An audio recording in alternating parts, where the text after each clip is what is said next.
Jesus is all the world to me, my friend in trial sore. I go to him for blessings, and he gives them o'er and o'er. He sends the sunshine and the rain. He sends the harvest, golden grain. Sunshine and rain, harvest or grain. He is my friend. Jesus is all the world to me, and true to him I'll be. Oh, how could I this friend deny, when he is so true to me? Following him, I know I'm right. He watches o'er me day and night. Following him by day and night, he is my friend. Jesus is all the world to me. I want no better friend. I trust him now, I trust him when life's fleeting days shall end. Beautiful life with such a friend. Beautiful life that has no end. Eternal life, eternal joy. He is my friend.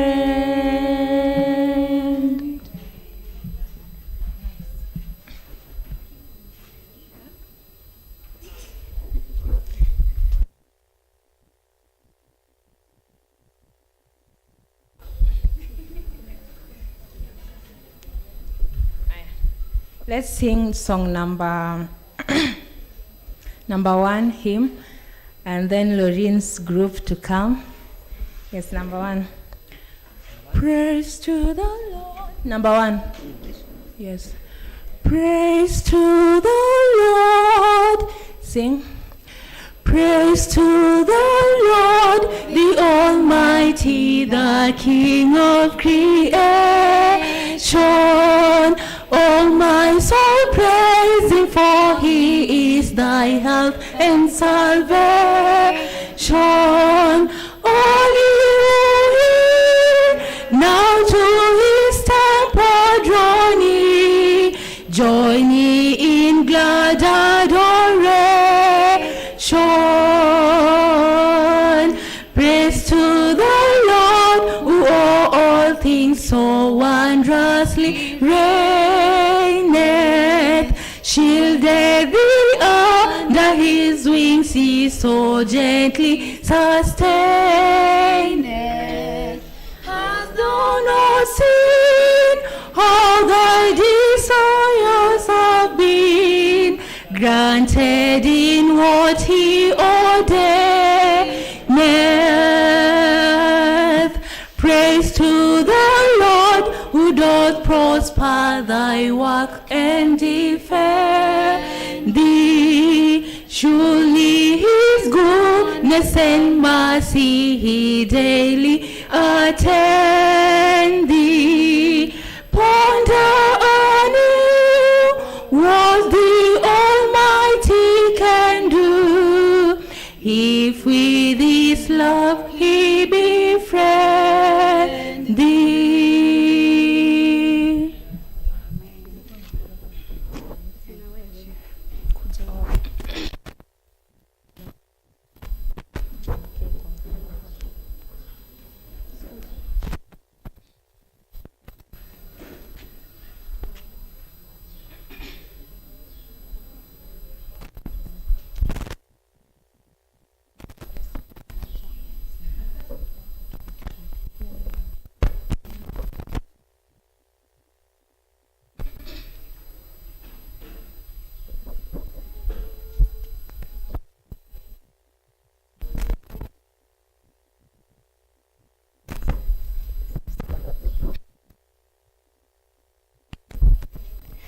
I will cling to the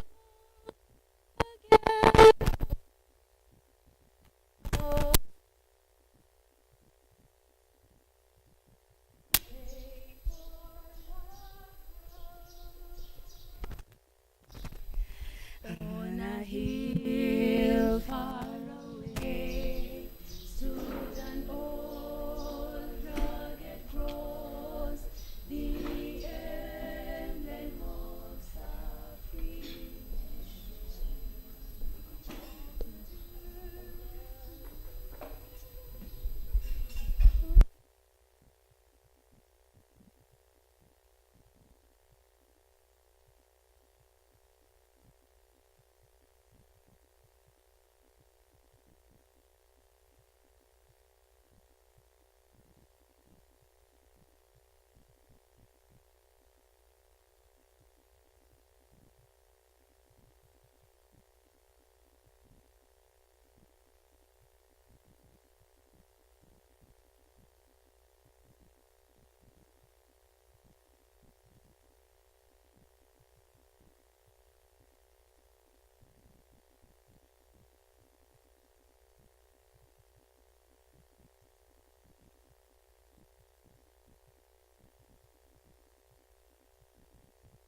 Amen.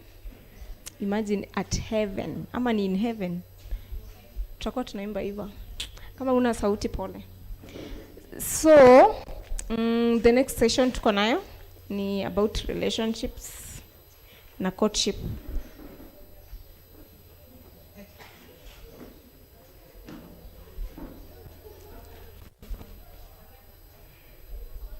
Ananiambia nishike mic vizuri. So, sijui expectations zetu ni gani? Ambassadors, mko na expectations gani? Hamuna? Low expectations. Mnangoja tu kusikia. You don't have questions? You will ask as we continue. Yes, ukipata swali na umekwazika, unaweza andika, unipe. Youth, hamna expectations? Lea, hauna expectation? Edmond, no expectation, no disappointment. Hey, I fear you people nowadays. So, they are preparing. Sasa juu amna kitu mna expect. Mwende home. Juu hakuna. Yeah, I hope tutalearn. Hakuna mtu akona swali ya pesa? Kuna tu mmoja alikuwa na swali. Alikuwa anauliza yeye kama lady. Anajua men ndo wanafaa wakwe na madvo kutuliko sisi ladies. Na sasa kama huyo mwanaume hana mado kama yeye na hakai kujituma, yani shida hata si eti hana mado, hakai kujituma, sasa atafanya aje? Achane na yeye afli.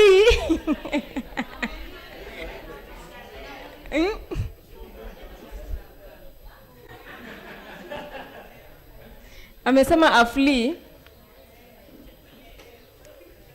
Flee. Hata wanaume wa Kisii pia mnaflee. Mkiwapata mnaflee. So hiyo tu ndio swali nilipata from finances. There's no other question. Ambassador, hamna swali lingine juu ya finances? Mental health? You don't have any question? Expectations zilikuwa met? Zilikuwa met? Tina, expectations zako zimekuwa met tangu asubuhi? You've learned. Kwa pesa ulilearn nini? You'll work on it. Or you usually spend, then you remain with nothing to save. On sawa. So ni earn, spend, save. Earn, save, spend. Na sasa watu wa hand to mouth watasave nini shwali? Watasave ndo wa spend. Hata mtu wa hand to mouth atasave pesa ngapi sasa? Imagine alipe tithe, hiyo imeenda hivyo. Sasa atakula nini?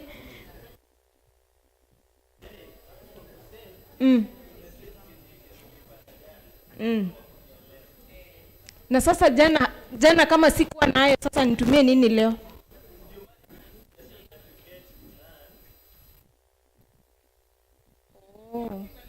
Na sasa spend nini juu jana sikuwa nimesave? But I hope expectations zinakuwa met. And if you have any question, please. Najua relationship inakuanga na maswali. Ambassadors msidanganye hamna maswali. Najua mko na maswali. Please write those questions and give me for you. Mimi siogopangi kuuliza maswali.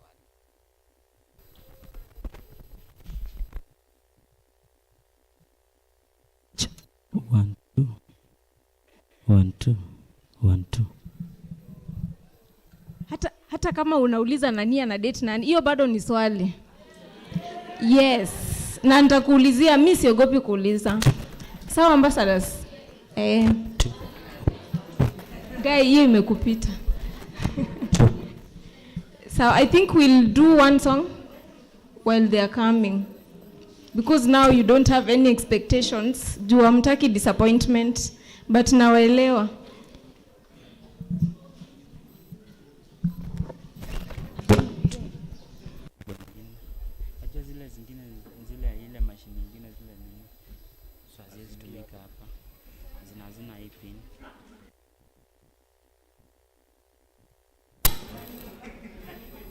One, two. 1, 2. 1, 2. Mic check. 1, 2. 1, 2. Mic check.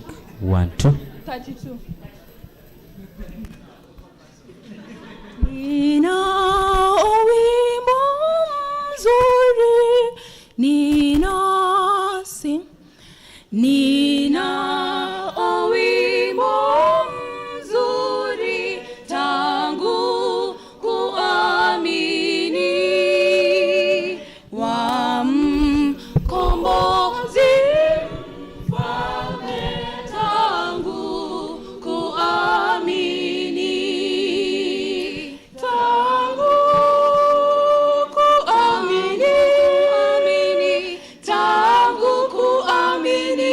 jina lake tasifu tangu kuamini nitalisifu jina lake Kristo anitosha kweli tangu kuamini mapenzi yake napenda tangu kuamini tangu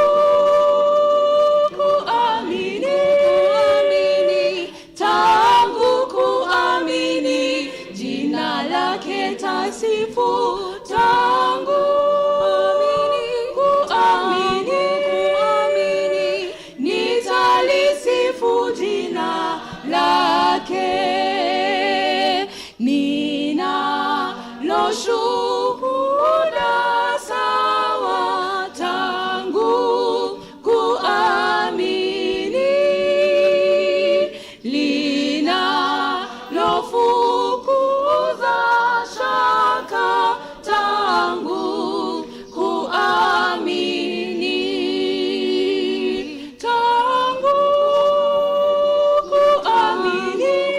kuamini tangu kuamini jina lake tasifu tangu kuamini nitalisifu jina lake ninalokao tayari tangu kuamini nililolidhi kwa Yesu tangu kuamini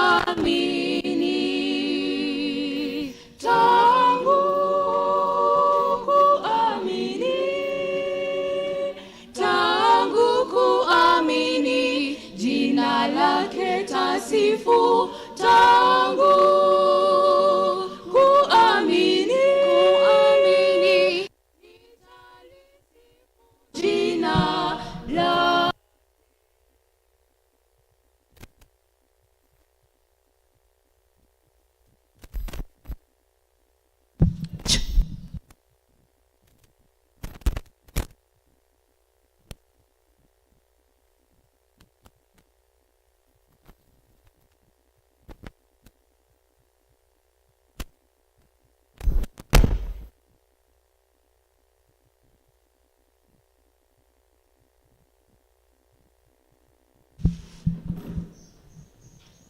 Let's pray.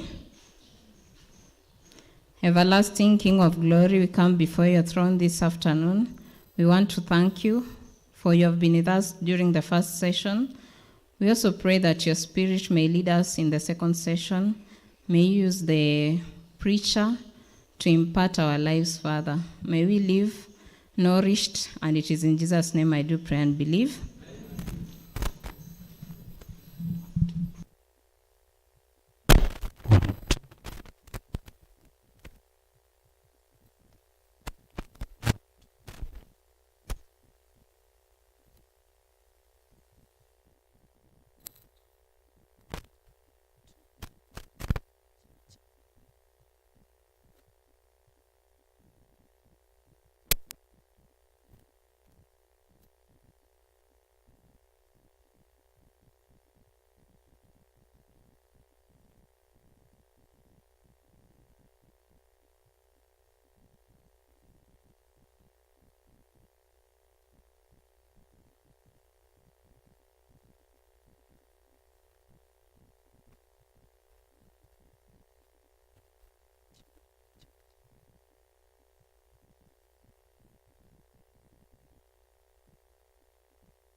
Check 1, 2.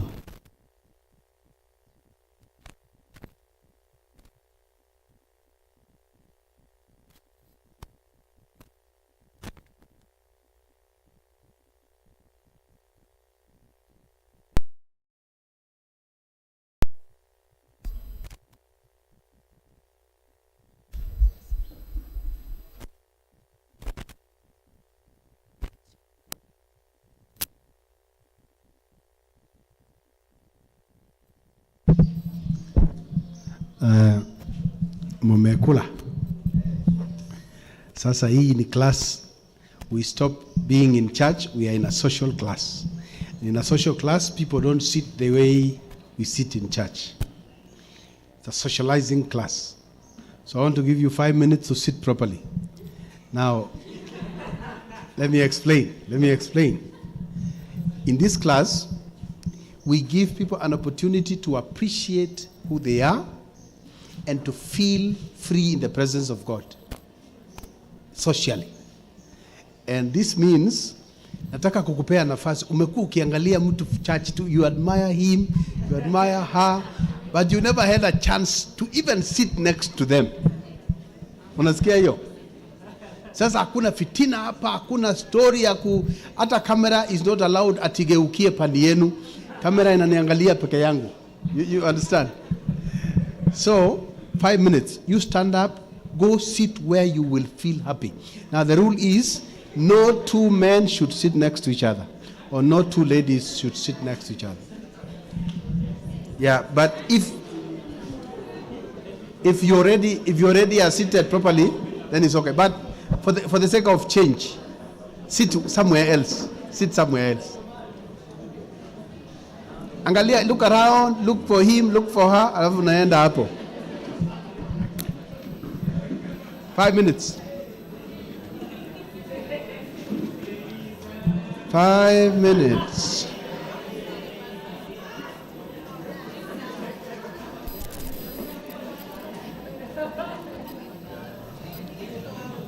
Huh? They did not come. No, I'm giving everyone, including ladies, you have a chance to move. You have a chance to move.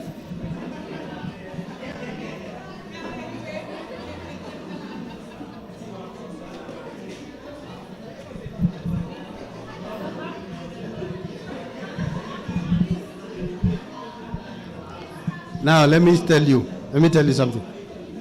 You guys think I'm joking? Hakuna mchezo. It's real. This is real. 3D. Yeah, 3D. Sasa toka. Amuka enda. Ladies, you are free to stand up and go where you feel comfortable. Hata kwa camera is allowed. Hata hapo kwa camera. Don't make me ask you to leave.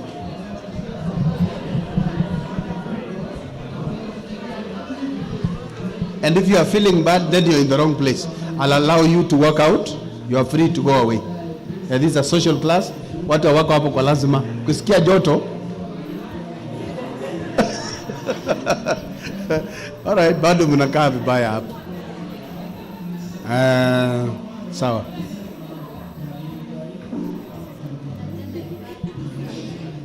Unless you're saying there are fewer men in this church.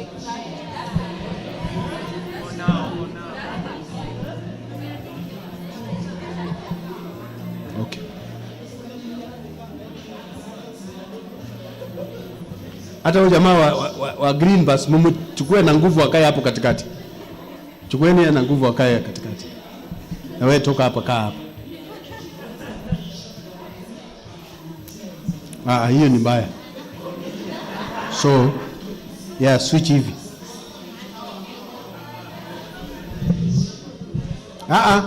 Hata mali yako anaweza switch na huyu.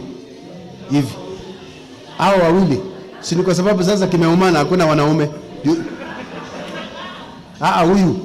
Huyu akae huko.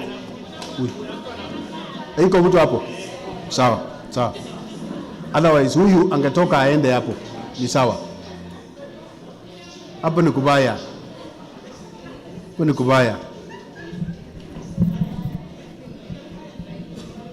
Mmoja wenu anaweza enda kaa hiyo laini. Unaona laini mbili hapo?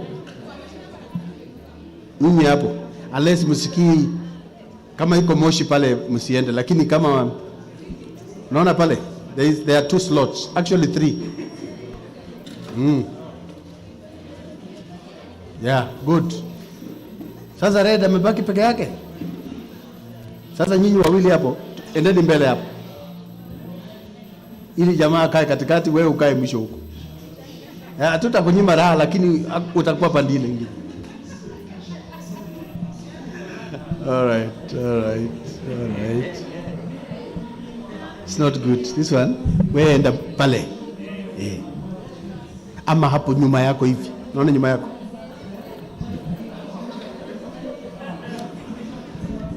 Okay. Nyinyi mtoke hapo. Ilikuwaje?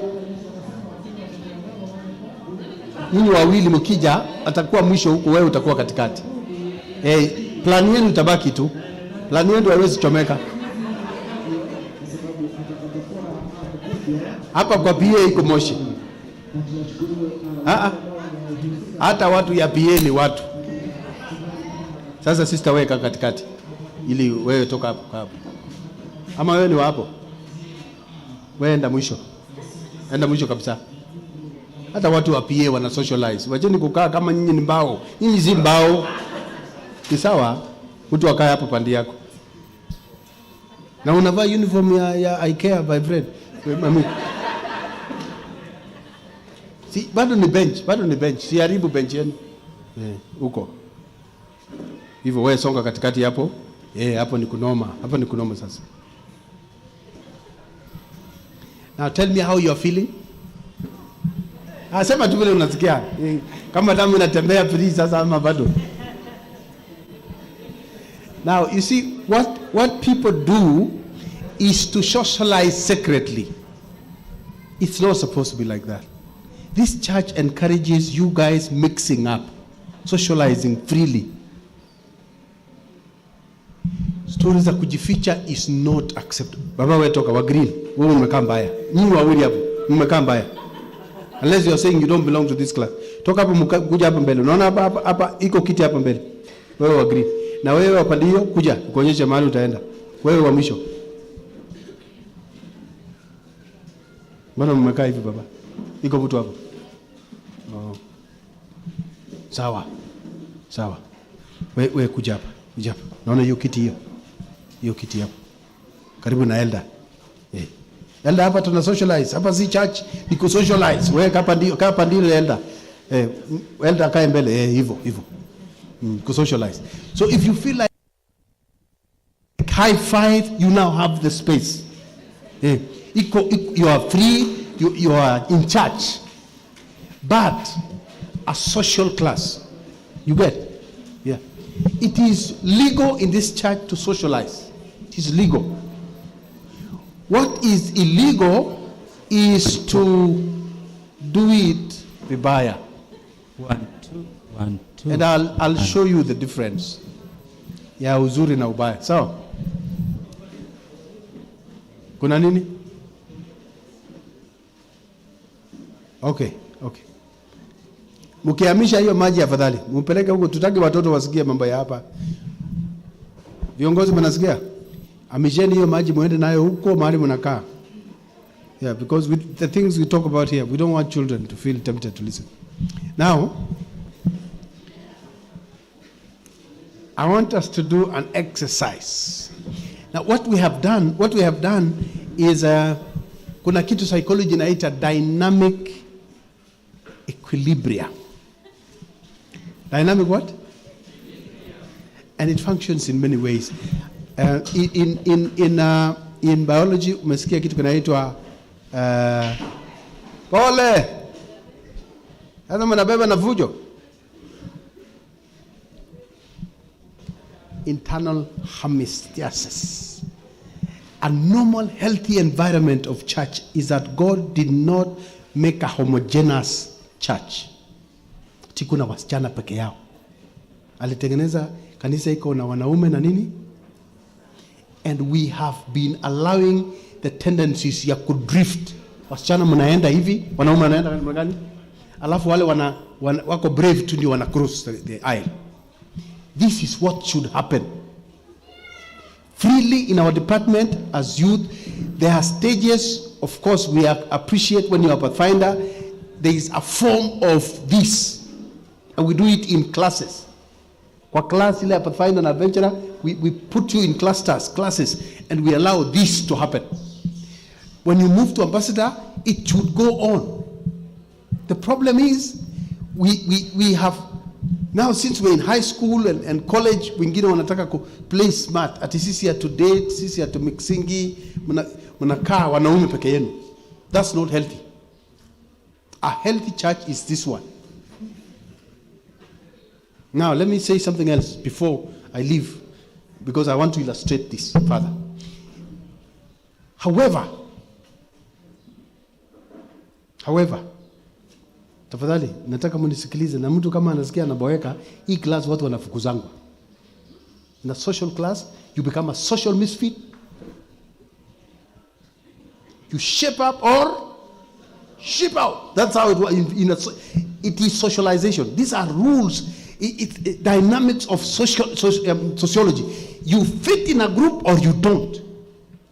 Yeah. You become an in-group or an outcast. That's why life, this is very real. You either behave as an Adventist, ama mukorovi tu kebago. Or you behave like your community. Your community is Kisi, Luo. Luos have their way of mixing up. The Kales, Kikuyus, everybody. These are very real rules of life. Na ukitaka kuolewa, among your people kuna namna watu wanakaa. Huwezi tu kusema nimeolewa na una show up asubuhi hivi, una show up unasema nimeolewa. Hapana, iko namna inafanyika until the community accepts. You get? That's why in receptions, you see, and you know, a church is struggling to handle it. You go to a church wedding, people don't feel the wedding has happened. Mpaka waende reception.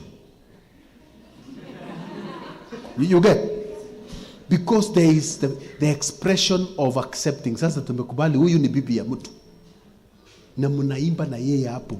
Mpaka jioni akienda kulala na huyo jamaa hata ogopa. Akitoka church ati waende kulala jioni hiyo, msichana ataogopa kulala. Because even psychologically angekuwa sight, angechamuswa hivi mpaka awe ready. That's my ambition dance. Hiyo si kupoteza muda. It is a very deep thing. Emotional transitioning. Unaimbisha na bwana yako, unaona watu wanaimba, unafikiri ni kutera. Ni kuchamuza yeye ndani ya mwili. Mpaka jioni, ikifika jioni ameiva kukuwa bibi. Mnasituka. That's how it works. And if you are lucky to be my clients, I'm your pastor.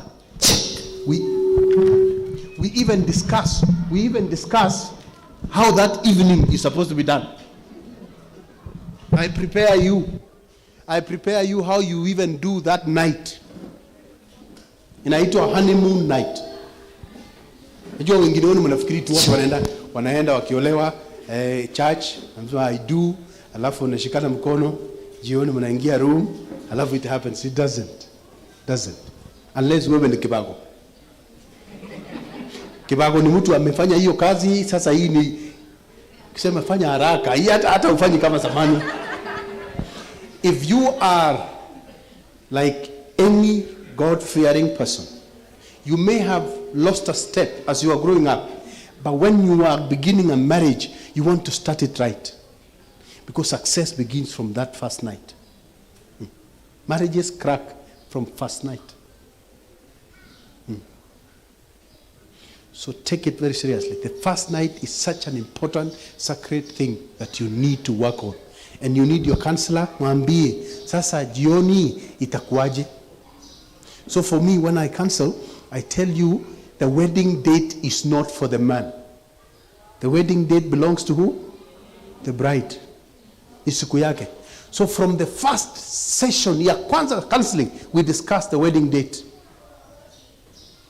and your age. Wedding date and what? Your age difference. Why wedding date? Because some people just pick a wedding day. Nasema siku gani mzuri? I think June 1. June 1 ni noma, watu wako home. You know ujinga. Because you have forgotten a very important person. Is June 1 good for the bride? Now most men don't understand this. Men just see ladies in church or see them on Facebook. See them on TikTok. Vile wameshine, wametokelezea wakishine na makeup, na madress, na shoulder inaitwa nini? Haujui mwanamke ni nani? Women live in a closed world. Closed kabisa, sealed, hakuna out, gate ya out for women. They live in an enclosure. Their world is controlled by hormones strictly. They are not free to do what they do. They are controlled by chemicals. Women. Men can be influenced by externals. Mwanamume akukuta watu wako naked. Watu wako naked tu. Atataka kuingia hapo. Hata kama hakukuwa na plan. Not for a woman. Not for a woman. Don't think if you appear, you just show up naked, a woman will say, let's go to bed. No. A woman will go to bed because a whole chemistry has happened. A man will go to hata sahi tuseme zima taa.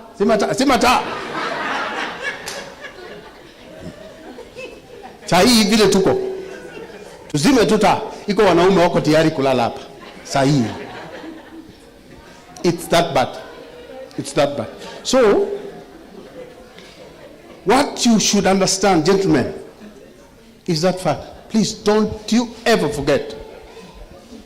We become so selfish and think that a wedding is just a day because kuna watu watakuweko, kuna watu watakuwa wametoka ng'ambo, sijui kutakuwa shule zimefungwa, sijui auntie atakuwa around, ama sijui baba yako atakuwa amepona. The wedding day is determined by your bride. Why? Because of their closed world. There are days in a month where a woman is because sour, she can fly. And there are days in a month where a woman anaweza fanana mulima ile inataka kunyesha. Have you seen a mountain that is about to rain? She's gloomy and sad and everything ugly. Woman's world.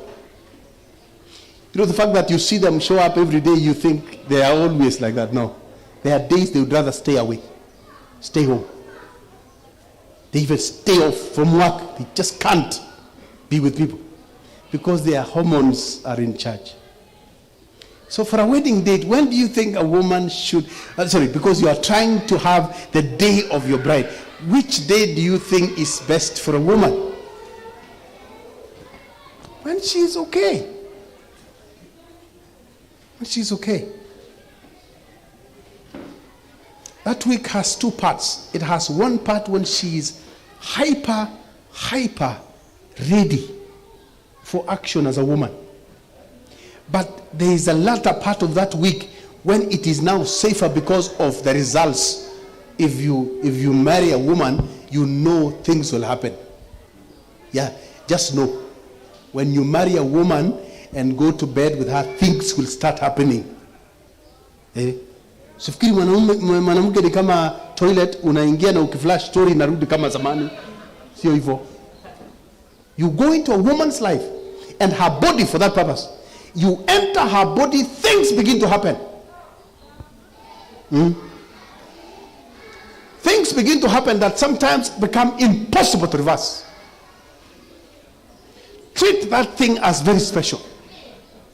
Because if you ever get a chance to have a woman to give you that privilege, Aki, you have won her for life. A woman can never forget a special thing done to her body. Never. Ever. Wanaume hata ifanyike nini, ndio maana wanaume can sleep with animals. Men can have sex with chicken, goats, yeah, and they walk away. Nothing is left in their bodies ya kuwastua. Not so for women. Just know, if you have heard stories about women sleeping with dogs, it happened in Mombasa. Those women were permanently changed. The same is true when we talk about this LGBT talk. The LGBT talk, I want you to understand, my friends, because it's happening. It's in church, it's in schools, and we are losing it. Slowly but sure. The fact that they are coming out now in public does not mean it's beginning. Hapana, walishafanya groundwork. Walishafanya groundwork, wakaingia mashule. They introduced it in girls' schools and boys' schools. As girls are told, you're going to have a mommy to take care of you. First year, freshman, form 1. Anapewa form 4. Ati mami huyu ndio, this is your mom, she will take care of you. Na nini. They introduced it that way. And girls fell for it. It's been working for the last 20 years. Sasa ikafika mahali, huyu mami anaweza kukumasaji. Ama umasaji yeye. Then the idea of sharing beds. Gradually. Sasa, it's full blown.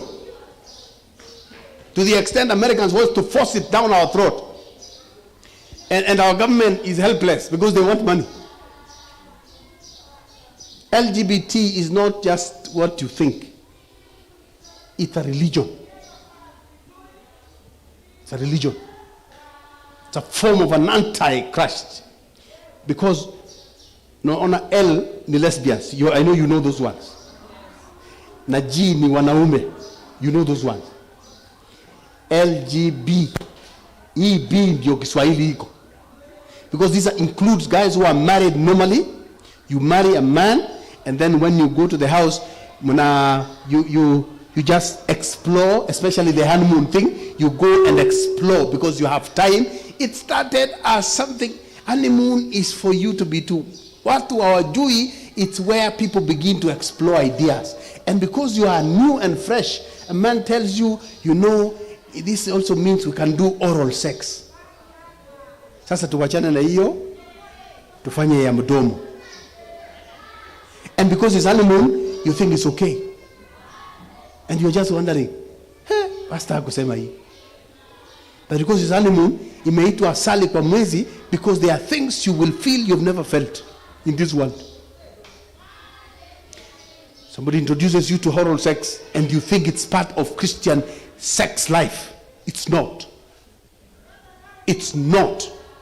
A man releasing semen into your mouth na unaambiwa testi, tusikie testi yake, na kama ni mbaya, there are certain foods tengenezea yeye so that the taste changes. It's satanic. Women are taking semen as a form of protein.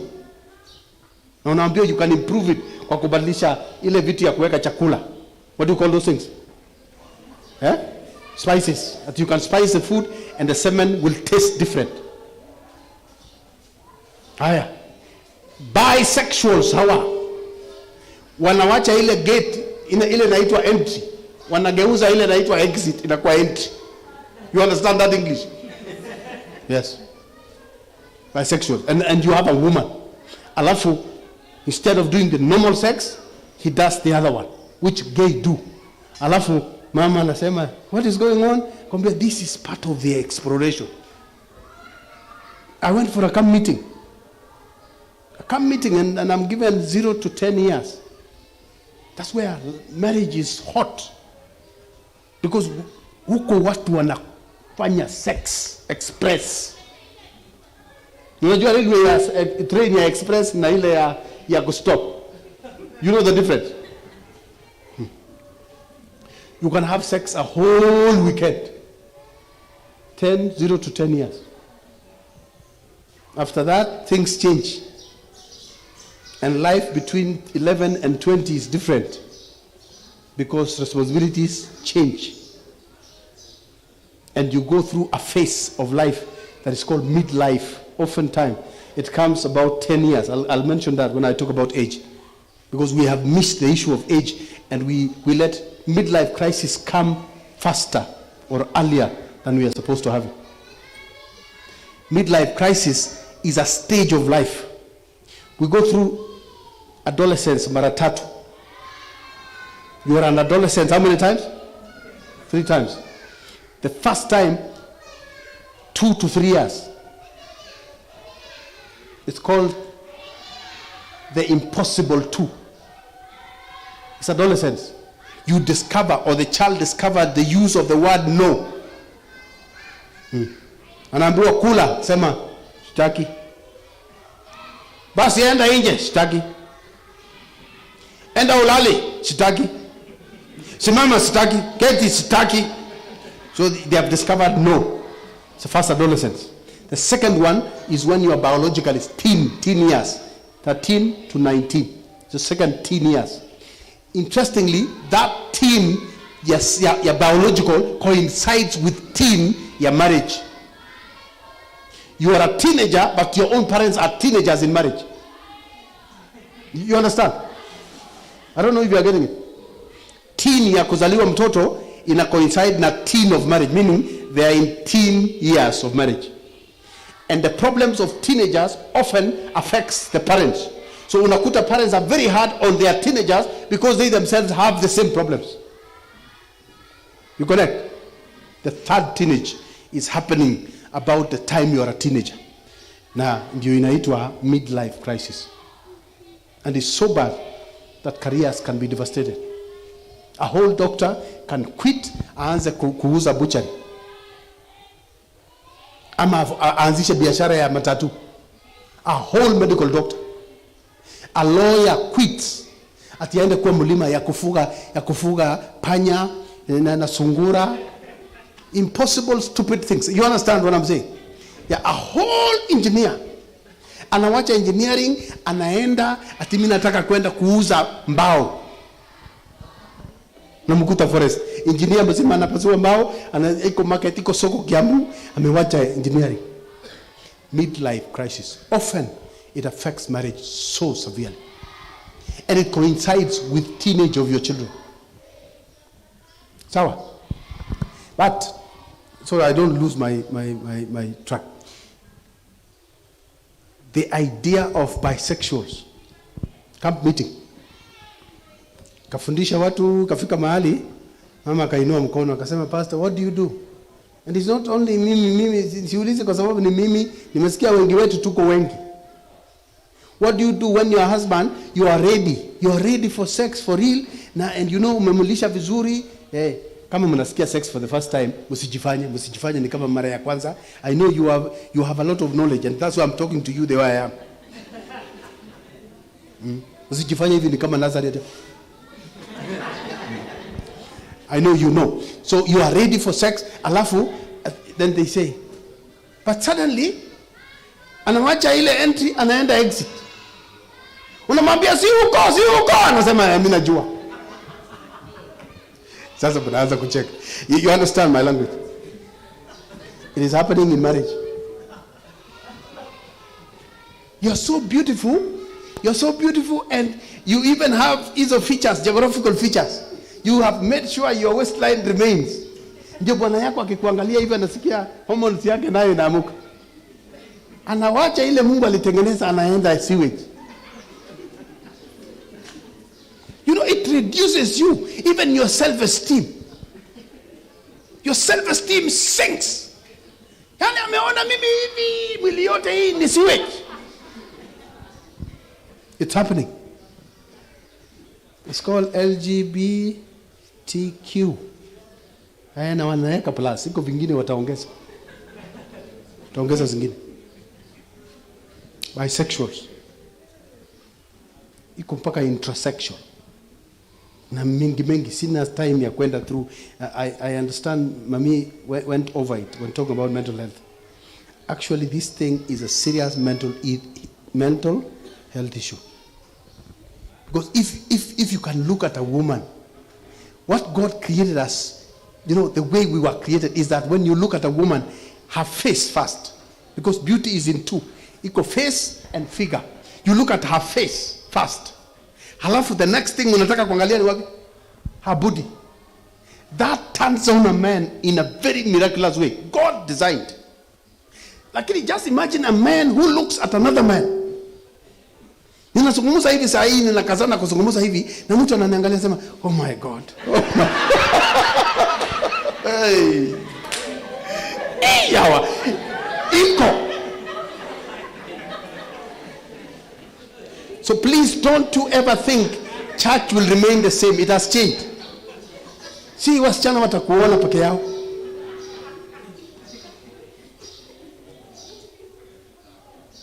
That is very serious.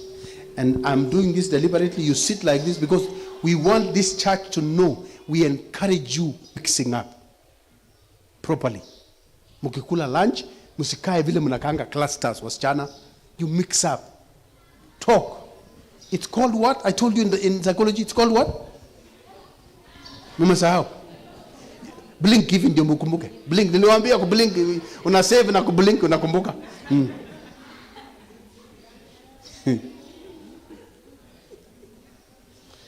Dynamic equilibrium. Sawa? Dynamic equilibrium. Let me illustrate. Give me 4 seats here, 4 chairs. Just surrender or get the new ones. Although your seats are not very good. I want kama ingekuwa flat seats. Flat mahali pa kukalia. 4. Weka kama quadrants. Facing out. Hapa. Sorry. Facing out. Arrange them in a manner quadrants into 4. Into 4 like this.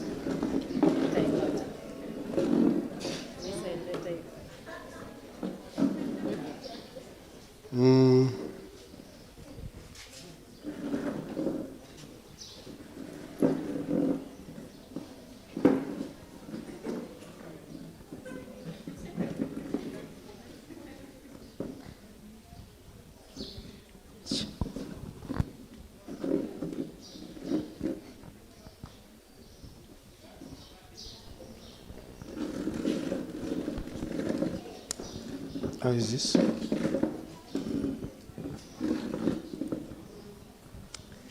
Ongeza ingine. Give me one more. One more. Okay. We can have 4 sisters, or let's do both. Let's start with men. 5 men, and then 5 men by 5 ladies. Start with who? Start with men. Men first. Men first. Let's vote. Nani ana coin? Nani kona coin? Coin. Rusha. So. Ladies heads or tails? Ladies head. Man tail. Yeah? It's not a bad thing. I'm illustrating the importance of this. Sasa. Head, tail. Tail.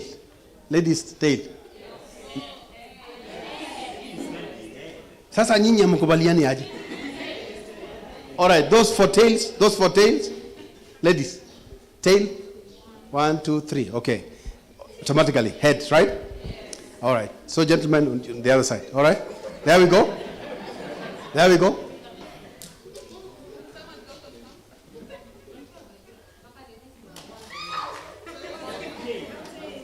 Tail. Okay. Sorry, man.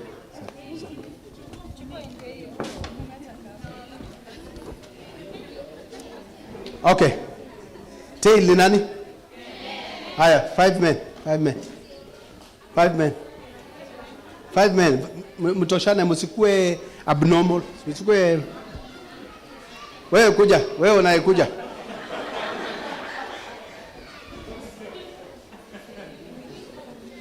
Try to push in kidogo tena. One more.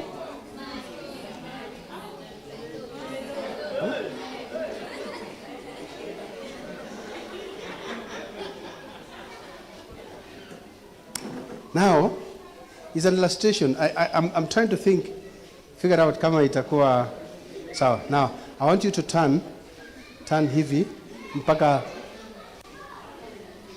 hiyo movement ni ya nini? Pathfinders. Okay. Keti vizuri, so you are in a balance, eh? Aya, but you turn. I want you ulalie mapaja ya huyu hivi kwa back. Turn tu hivi. Ulalie mapaja yake. Is it far? Songesha. So that it's easy. Aya. Lalia. Yeah, vizuri. Adjust, baba. Adjust vizuri. Comfortably. See, it's not, yeah. Lala tu. Okay. You fold your hands. Comfortable. Naweka vizuri miguu, fold your hands. Yes, like that. All right. Hey. Na hii adjust yako. Adjust kidogo. Rudisha nyuma bado. Sawa. Okay, try. I know viti vimekaa vibaya. That's why I wanted the straight one. Go ahead. Yeah, make sure you are comfortable. Na wewe adjust kidogo, songa hivi kidogo. Yako songa mbele kidogo. Because I want you to turn mpaka ulalie huyu. Because this part itakuzuia. So move to the edge. Yeah. Yes. Comfortably. Yes, go ahead.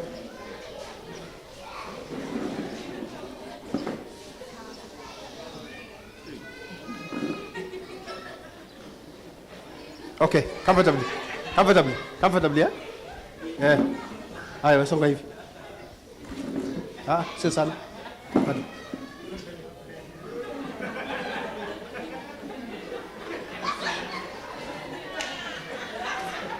Yes. Haya. Adjust yako kidogo. Paka na wewe ugeuke hivi. But rudi nyuma. Bado. I'm trying to adjust because the seats are not balancing. Haya. Go ahead. Yes. Hivyo tu. Haya, sawa. Go ahead. And be comfortable. And balanced. Songa. Bado. Songa hivi. Na si mbali because wewe ujue utaenda hapa. So adjust. Yes. Haya, try.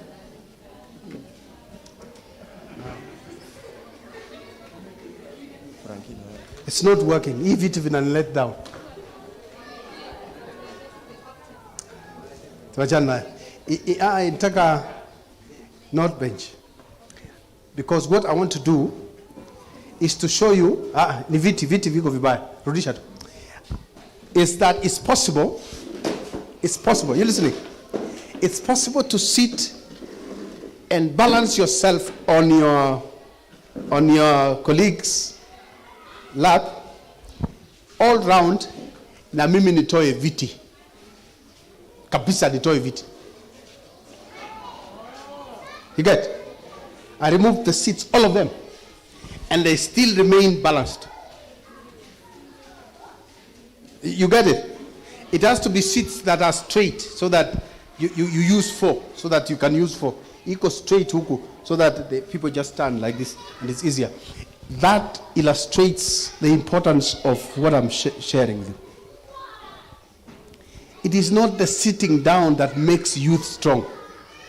It is the organic dependence, The way you depend on each other, ladies depending on men and men depending on, in an organic sense that if you remove the seats from this class or this room, you will still remain tight and so balanced. It's called, I told you, dynamic equilibrium. It is what makes social groups very strong. Allow me to use political example.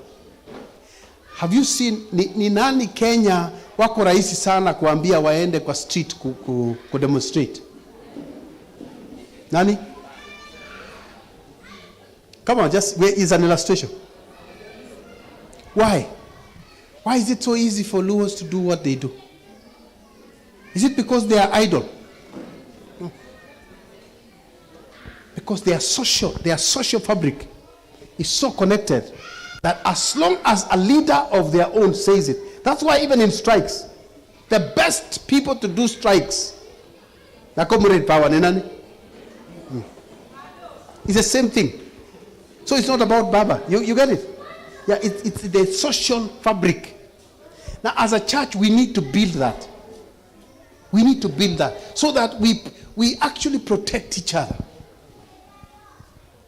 Because at this rate, LGBT will finish us.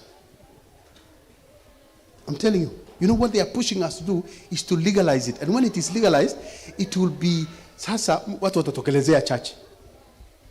Atasema I'm not straight. That's the way of saying it. Na hawezi futwa kanisa. I went to preach in Canada. Crusade. Nimehubiri kumaliza, nikaambiwa na mtu, si ukuje uhubiri kwa radio. They liked my presentations. So they said, why don't I have a radio station, you come and do some of these presentations on the radio. FM radio.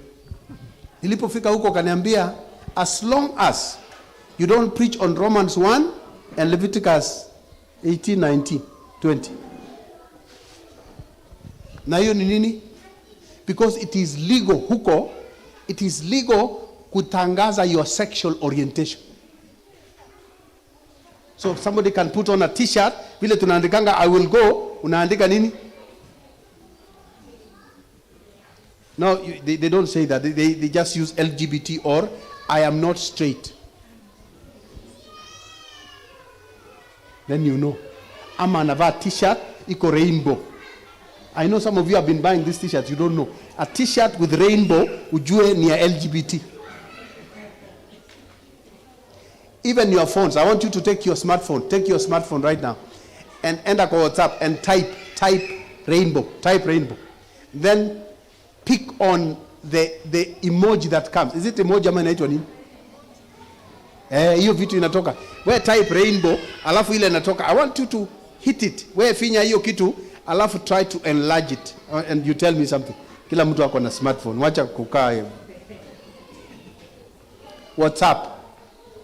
Finya hapo WhatsApp, andika rainbow.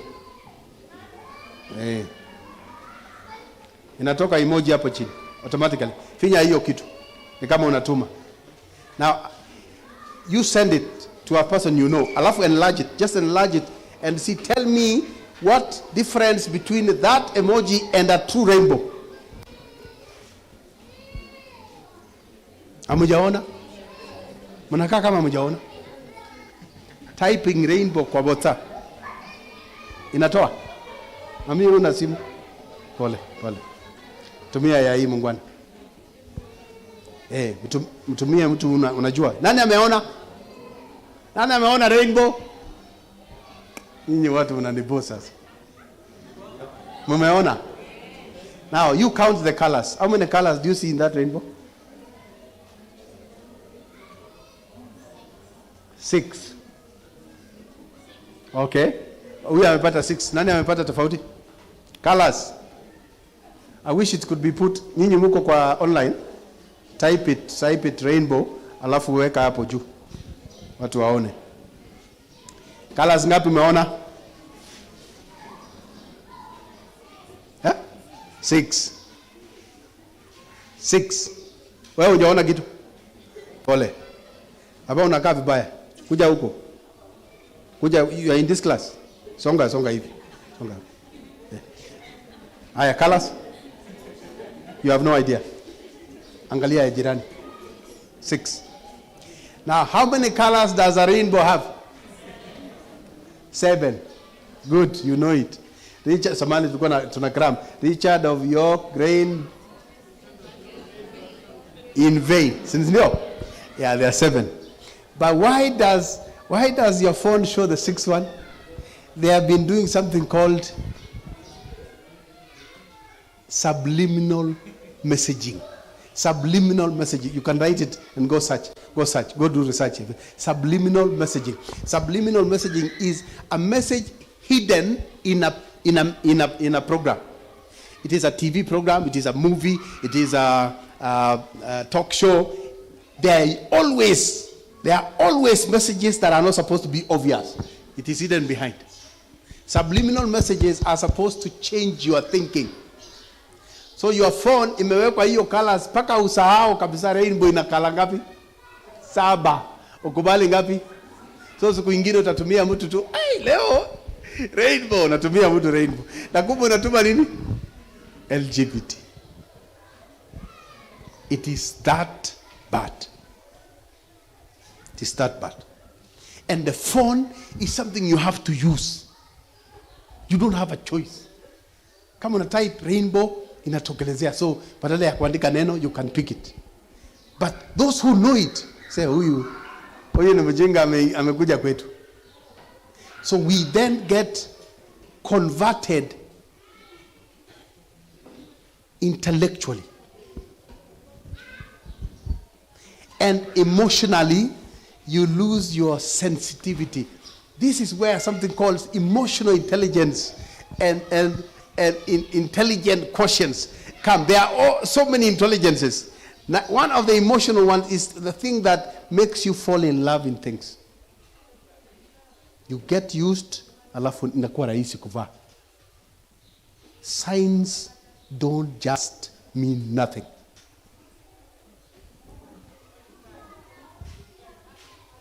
Signs don't just mean. So when you wear clothes na zina signs, don't just think it is nothing. Hii ndio ya nini? 1, 2, 3, 4, 5. This is now LGBT. Imagine how many times you've used this. But because you've been seeing it kwa emoji, you don't really know the difference. Just be careful. What the plan, apart from what I said, ile Project Avatar. Project Avatar, by the way, sikusema mwisho yake nini. The end plan is that by 2045, we will attain what is called immortality of the soul. They are hoping through science to remove death. Not by treating it, but by replacing death. How do you replace it? When you are at a point of death, they transplant a mechanical you and your life continues. That's the intention. And so, but in short, they will tell God you are irrelevant duniani. By 2025, we don't need God anymore. Because kama ukufi, unafika 99, badala ya kukufa wanakukata shingo, wanakuwekea ile ingine na unaendelea kuishi. Because you are both human and metal. So much so that the phone will move to your palm. These handsets zitaisha, zitabaki hapa, zitakuwa installed kwa mkono. So you dial here and you can actually listen here. That's the plan. Now, but that is digitally. But this other one, the LGBT, so that we will stop giving birth. They actually want to control birth on earth. Watu wafike mahali hakuna kuzaa tena. And that is what the devil wants. Because how do you stop God? You stop generations. Oh, you have it here. You have it here. You go study it pole from 2015 all the way to 2045. There is a video discussing it. But that's the plan digitally. What is happening in this other one socially? Ni kwamba this thing, the feeling you have for a man will be killed someday. Paka ukiona msichana Ni kama umeona miti. Because there is no excitement that God put in you for a woman and for a man. Baka mukihag ni kama mbao na mtu. You know, right now, if you hug a girl, you feel different. Sidio? Ama msikiangi nyinyi? It feels different. It feels different. You feel good. And especially if you do it the digital way. There is a digital way. Wachana na ile yetu ya ushago. Kuja baba to illustrate. Kuja to illustrate. Kuja tu, wewe ni mwanaume. Unaona yetu ya zamani sisi ya generation and I'll tell you in a minute. Generation yetu tulikuwa tuna hug across. Wewe fanya across. No, across. Hivi. Hug tu, hug kabisa. Wacha kuogopa. Yeah, hivi. Are you see? Lakini ya digital. Sio anainua hivi.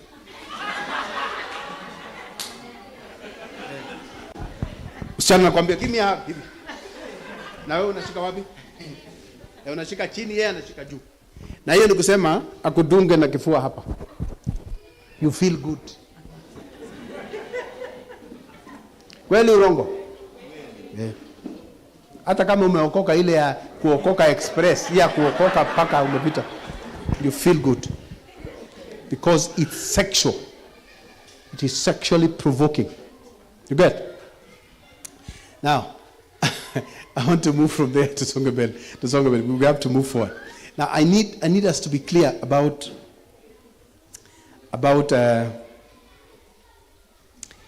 taming the tiger in you.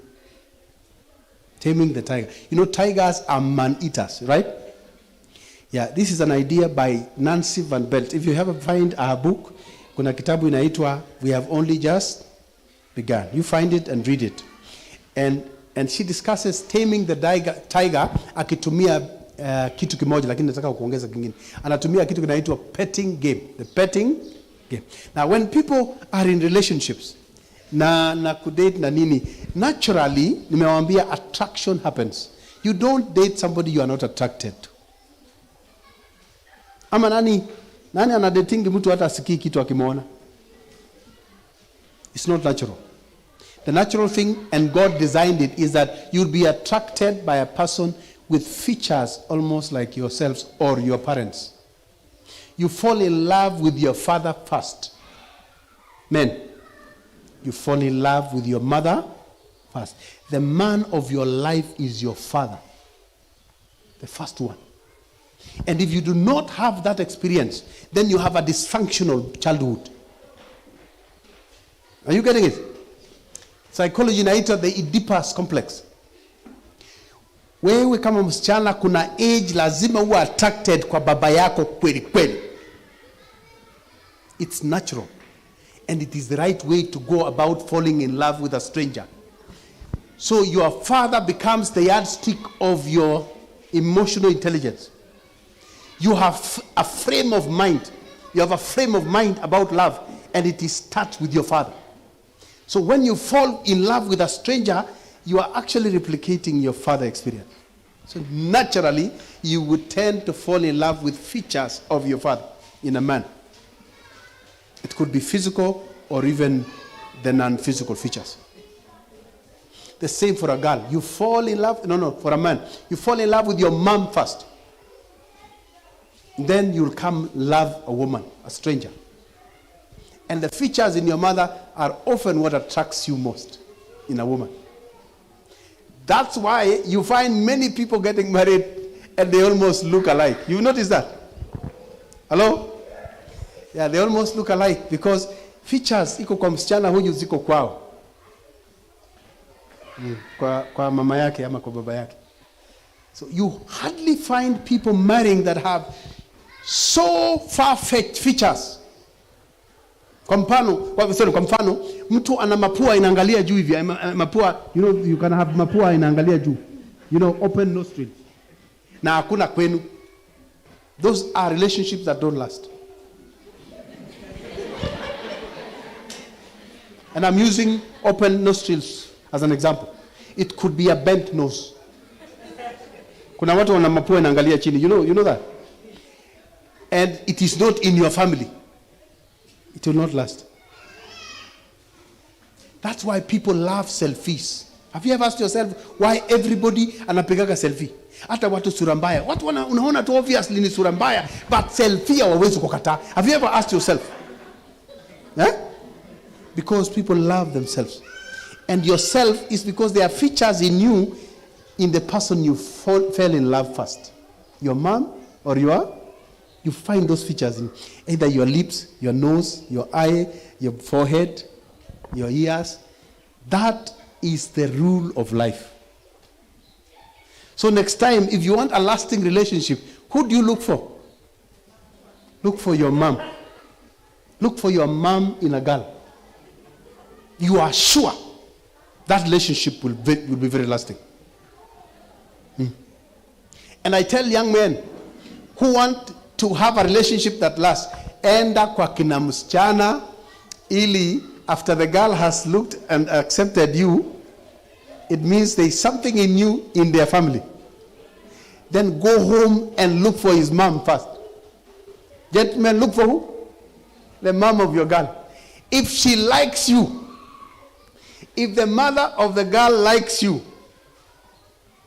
it's because there is harmony in the picture of her mind.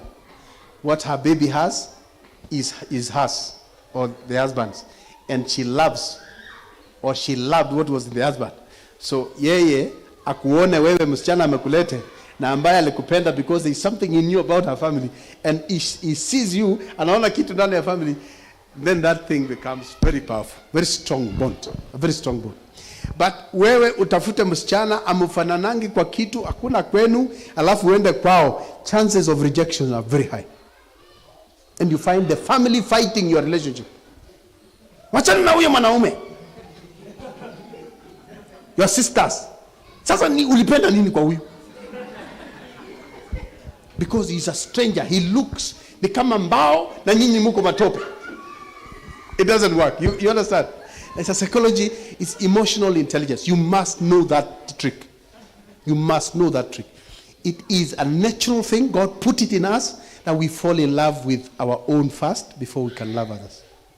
And the Bible says, love others the way you love. The same principle is used. Now, I said about age and about date. Sili mention hiyo. I don't want to lose that thought. Niwacha nimalize alafu ndio tuende into deep sea. So the reason I said for the date is what? You want to marry on a day, a wedding day that is best for her. Why? So that from the beginning of the day, asubuhi akija church, the colors, everything is just nice. It triggers the chemistry naturally because it's a good day. So look at the calendar and avoid the fertile week. There's a week called fertile week. Fertile week is when you marry that night, you will be pregnant that night. Avoid that. Why? Because whereas it is your husband, amekupea mimba, it doesn't appear like that to the whole world. You know what happens? Because that man may not be your first boyfriend, or that lady may not be your first, and it's possible that you broke up and she's still there, she's not married yet. So she will come to your wedding, not because she likes the lady you are marrying, but because she wants to take pictures. Atakuja your wedding, apige karibu na wewe, ili hiyo evidence aweke kwake, kwa sababu wataanza kuhesabu siku hiyo, wataanza kuhesabu. I'm giving you emotional intelligence. Wataanza kuhesabu, si leo ni tarehe ngapi leo? 24 April 24, so May 24, June 24, July 24, August 24, September 24, October 24, November 24, December 24, and then January 24. Mimi nakwambia mtoto akija before January 24, you are cooked meat. Or is it better to say you are roasted meat? Because she is the first one who will roast you. She said, I have evidence. Angalia, hii ilikuwa siku ya wedding. I was there. Haijaisha 9 months. Watu wanatudanganya hapa ati ni Wakristo wanavaa white, kumbe ni wakora. Ndio evidence.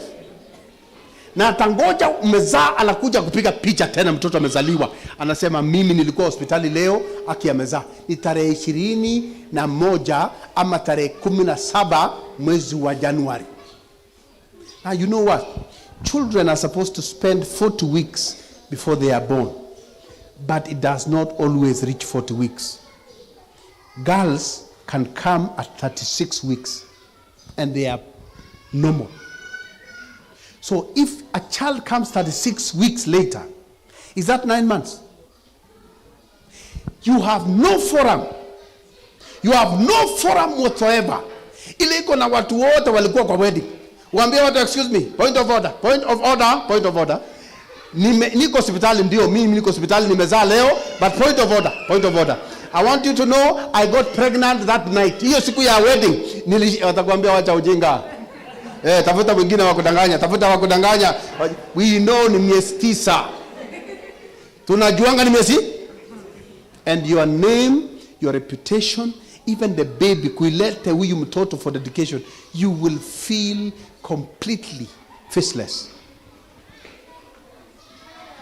And it's a mistake which you yourself allowed yourself to make.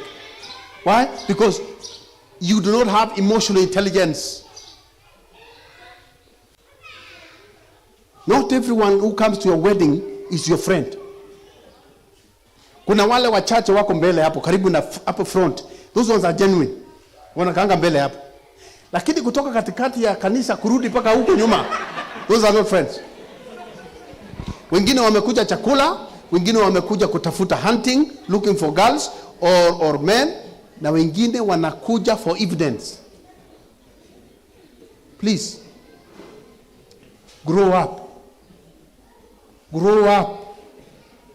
And don't just fall in love and then put a wedding blindly. Seek counsel, and that wedding must be away from the fertile week. Don't also put your wedding on the week that she is closing the month. Because when she is closing a month, she actually bleeds. She bleeds. Wanaume mjuange. Mnaona mkichinja kuku mnaona hiyo ni damu. Hiyo si damu. Siku 7 bibi yako ana bleed. Paka unamwambia tuende hospitali. Unataka tuende hospitali? Because she will bleed like you've never seen. Unajua wanaume mjuange hivi tu mnaona wanangara tu hapa. Unasema wako poa, they bleed.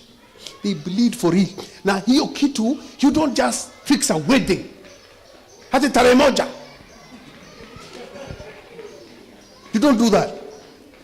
You allow her to control the calendar of events of the wedding. Because the wedding night is not hers. Ile first night is not hers. It is whose? It's the man's. It cannot be right for you in the evening when it is bad in the morning. I'm telling you. Unaruka hivi ukiruka unasema leo kuna mambo. Leo kuna mambo leo. Ya kuna ayenda givo. Isi mpira ya Man U. It is a very controlled world. You must fit in a woman's world to have a happy marriage.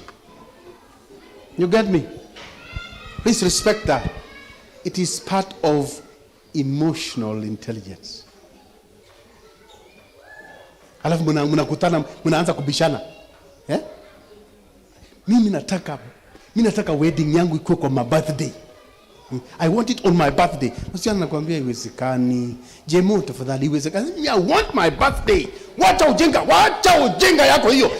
Just know that your birthday does not necessarily fit in a program. You understand? Yes, the best date for a wedding is after the middle of the month. That week after, before the end of the month. You have 7 days of hormones ambazo zinakaa almost before they tilt and the menses come. And it's better when the menses come at honeymoon, you can take a break. Because many of us men believe at ukioa tu leo hivi You will have sex kutoka saa moja, saa ile mtafika hoteli, you will have sex mpaka saa 12 kesho. Hapana. Watu si punda.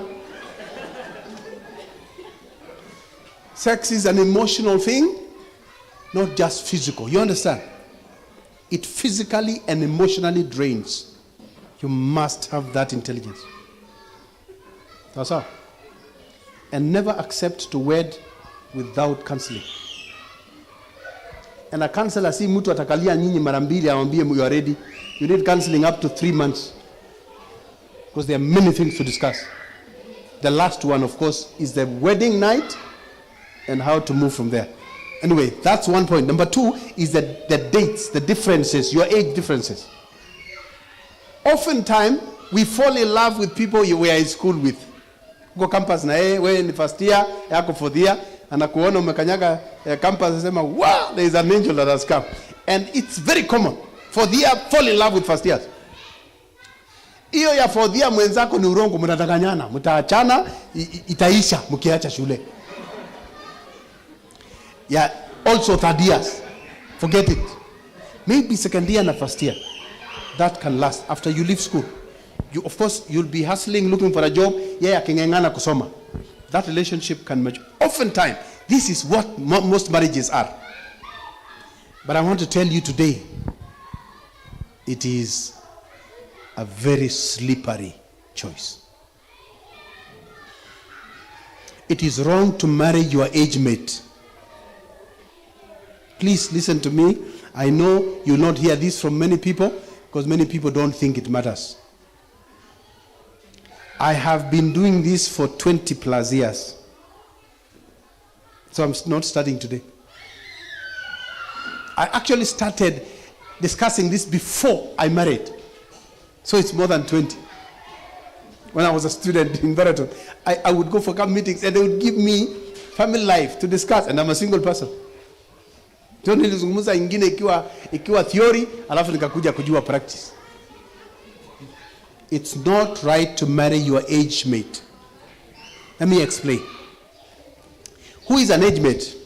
An age mate is someone who is 5 years away from your age.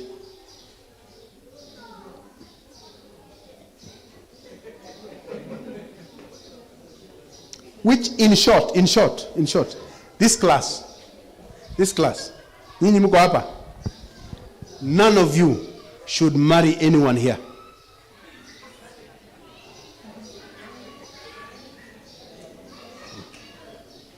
So sababu ya mimi kuachia mkae hivi so that you feel good na ishie hapa. None of you is ready to marry any of these ladies I'm seeing here. Gentlemen. They're very likely within that range of 5 years. Now let me explain. 5 years means that is the stretch. That is a stretch biologically that life can offer the two sexes. So that girls 5 years younger actually are mature to the level of 5 year older men. Because women mature 5 years faster than men. Do you get me? Yes, women mature 5 years. So these ladies who are here now, if they are around that age, you are almost at spa. You can't marry her. Because atakufundisha how to live. She'll be telling you, wachana na hizo zako, wewe tufanye hivi maneno, wachana na hiyo story yako. And no man wants to be directed by a woman. No. Not one. Not an elder, not a pastor, not nobody. Awe mkora, awe mkristo. No man likes to be ordered by his woman. Ati you show up with a plan. Unakuja jioni. Tokelezea tu umetoka job. Alafu namwambia babe, I have a plan. Na nitachukua loan, nitachukua loan, na hii loan naona it's a good plan. I will buy a new set of sofa sets and a nice TV. You know, next month kuna ile season ya mpira ya World Cup, And I want my friends to come so that we can bond. You know, baby, we will, when we watch together, and you know, this will be very, msichana nakusikiliza, alafu nakwambia umemaliza. Mbia wacha hiyo ujinga. Tutachukua hiyo loan, tununue plot. Tukinunua plot pale Kawasukari pale mbele. Nasema Kawasukari. Yaani tuhame Buruburu twende Kawasukari. Kwambia wewe, mimi nakwambia sikiliza. Twende Kawasukari, we will put up a mabati structure, and the 30,000 we pay rent hapa Buruburu, we will service the loan. Tutaishi nyumba ya mabati, but we will start buying stones pole pole. Wanasema yani nyumba ya mabati, hata mpira tutawacheji mpira, hata stima hakuna. Atakwambia wewe, sikiza nikwambie, utakula mpira. Ndio anaenda kwenye, ananyamaza hivi, anafikiria na kweli watu wanakulaka mpira. Then after a year or so, he discovers his wife was right. And it will go on for 1 year, 2 years, 3 years. By 5 years of marriage, the cracks will form. The wall will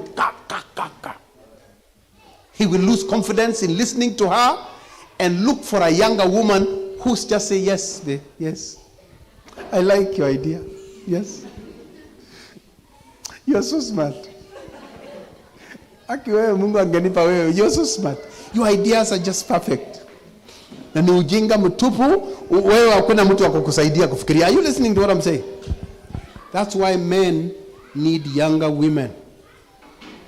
But if you are closer to 40, the gap closes. The gap closes at 40.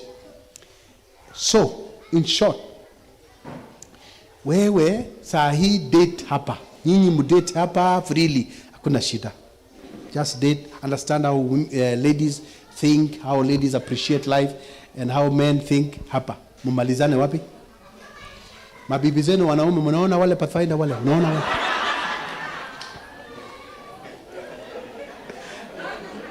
Si madharau. Unaona wale wako 10, 11 years.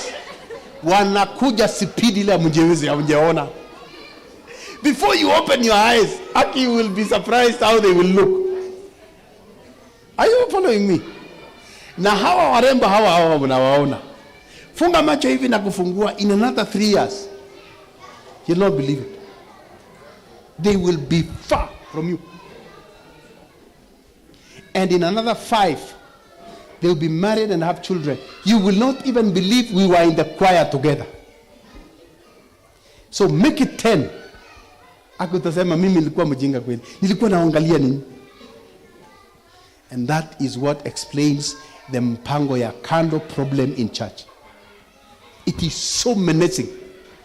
It is so bad right now that women are crying almost every day. So Pastor, he was not like this in campus. Imagine, alikuwa held away to a campus.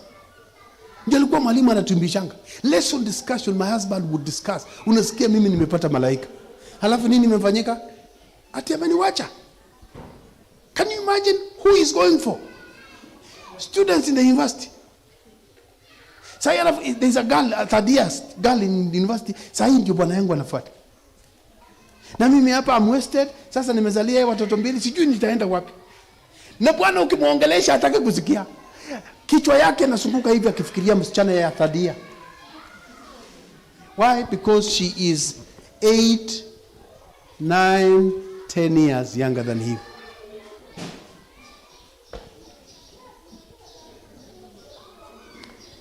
So, najua mtasema Pastor Aki umetuharibia, umetuchomea leo, umetuharibia. No, I'm helping you. Please, I know you are in love already. You have this relationship, it's okay. Just date, don't make commitments. Sisters, they are not wasting your time.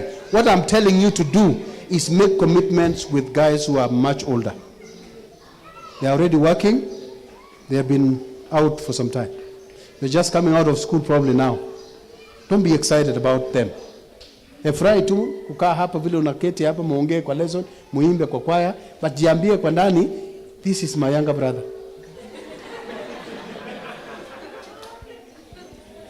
and you'll save yourself pain. You can also, I'm telling you, emotional intelligence, you can also choose to ignore me. Go ahead and marry your 5-year-old difference lady, and we will meet after 6 years. I hope God will give me life and I'll be there.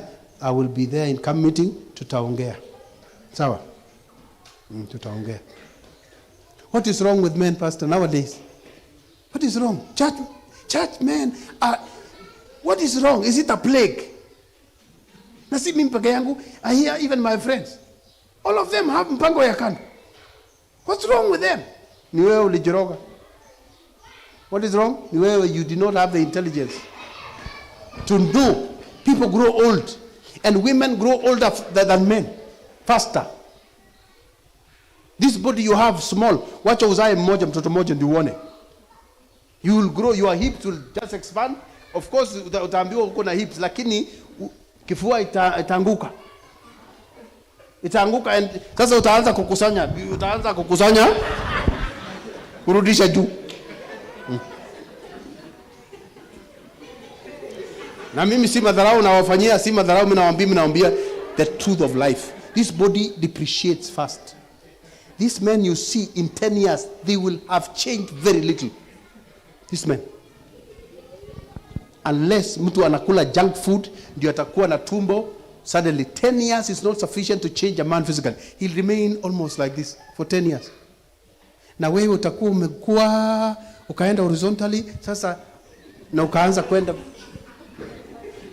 kuteremka. Utaanza kuteremka. Nyama yako lazima ikazwe na nguo. Tumbo yako lazima ifungiwe kitambaa kingine ya kukaza, otherwise itaonekana tile. Itaonekana iko na chapters. And it's nature. You getting it? Okay? Now let me go to the next subject. The next subject, I hope you are clear. You are now more intelligent. You are now more informed, so you can be more intentional. Don't fall in love in this class. Date freely, and don't feel bad if a lady talks to 2 men na alikuongelesha last week. Si bibi yako. Yeah, she's dating and she's free to talk to as many as possible. It's healthy, it's acceptable. Sawa. Meanwhile, wewe maliza shule, anza kuhustle. Tafuta kazi kwanza, utafute kazi uanze kulipa rent. Ulipe rent hata kama nyumba yako kiti iko katikati, it is kitchen. Na ukigeuka inakuwa sitting room. It's okay. It's okay. As long as you pay rent, you're doing well. Hii mambo ya kutoka kwa anko, ati mimi natoka anko na kuja church. Nadanganya watu. Unaishi na anko yako, unatokelezea church. Nimesign na shoot na unatoka kwa anko yako kwa flat. Hiyo ni bonoko. You need to start paying rent. Pay bills. Hapa kahawa hii iko nyumba ya 1 bed sitter. It's okay. It's okay. Pay rent, pay power na maji. Let girls know in church you live in your house, and if they come unawaambia you'll have to sit on the bed. Wengine kiti ni moja, mtakalia hii katikati, wengine mkae kwa kitanda. Wakuangalia wakudharau, no problem. You are on top of things. It's because they are not supposed to be yours. Hawa watakudharau hawa. Watakuja waangalie nyumba yako sema, "Aki jamaa na kiti moja." What kind of a man is that? Wacha wasengenye wewe ni sawa. Because they are men. The men who are supposed to marry these ladies are already settling. Wao hata wengine wako na nyumba iko na sofa set. It's okay. Wacha watafute hiyo. Wewe mwambie yangu bado. Yangu bado. So, you'll have peace, and you'll not feel ashamed to invite friends to come to your house. Because you want to live a life that is not yours. This is your life. Saa hii anza na mabati ni sawa. Bora ukue na duvet ili baridi sikuwe. Make sure your bed is warm enough so that hata kama ni mabati, it's okay. It's fine. That's how people live in Kibera. And they are men. Mathare. And they are real men. Some are educated. You don't know. Mtu anaishi.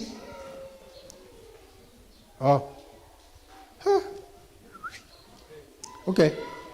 Na leo mmenipata off guard. You know, I was ready to go now to the last discussion, lakini sasa imeisha. Amenichorea time. Hatuwezi kumembarrass, yeye anafanya kazi yake. You know what wa kengele, let me tell you, bell ringers have a gift that is theirs. Wanakuanga na gift very special. Watu wanasikiliza hivi lakini wao wanaangalia saa. Alafu unashangaa sasa nini mbaya na huyu? It's a gift. It's a gift God has given them. You understand? So that's why we have to respect them. We have to respect them. So I want us to read the Bible text.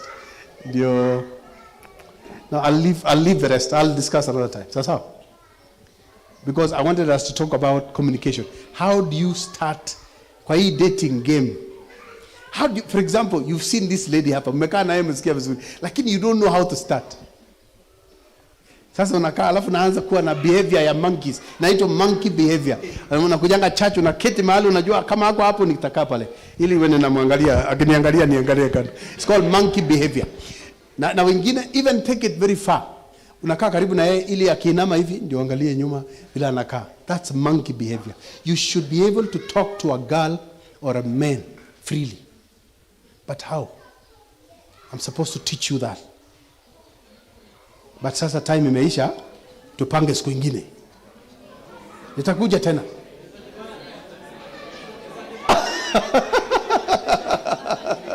Hapana, unless tumuombe ruhusa akubali yeye, because yeye alipewa time na amefikisha time. Yeah, that's exactly what we should honor. Hakujitungia 20. Okay. Sawa. 20. Na msiniwestie time. Najua mkicheka sana mnaniwestia time. Now, communication is a science. What were we talking about kwanza? Nimekatisha kitu kingine. The Bible verse. Achana nayo, tutasoma sasa siku nyingine. Or I can switch to the communication one. Now, when honestly, I'll come talk about that. I wanted to talk to you about namna ya kuvumilia.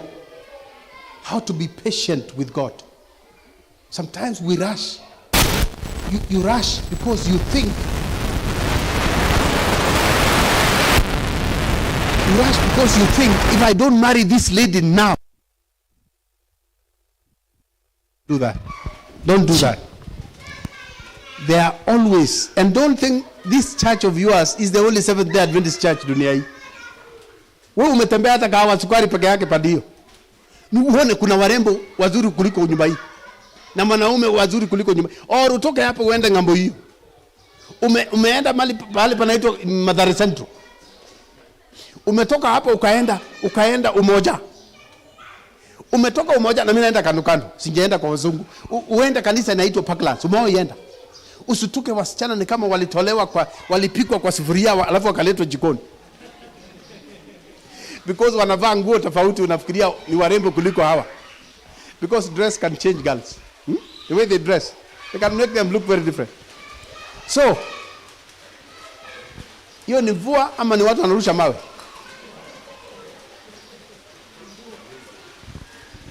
You know, I went to a place where people throw sand on the roof at night. Nikauliza, hiyo ni mvua? Nikamwambia hapana, hiyo ni watu ya usiku. Wanarusha sand hivi kwa roof. Sasa, the Bible talks about communication. Just like communication is a science. The science bit says communication is the art of packaging or encoding a message and sending it through a medium, and it is decoded and a feedback given. That is technical communication. Packaging, and packaging means you select the package. Unajua ile mambo ya marketing, ndio? You choose your package vile itakaa. You send that message through a medium. Alafu yule mwingine ana receive, ana unpack, kudecode. Then from there anakurudishia kitu kinaitwa feedback. That is called communication. If that process is disturbed hapa katikati, hii medium, if something disturbs it, it's defined as noise. But it is not what you think noise to be. Noise in the normal sense is something loud. But in communication, noise is anything that breaks that circle. Anything. It could be verbal, non-verbal. It could be a person. It could be an event. It's a noise. It's disturbing the circle.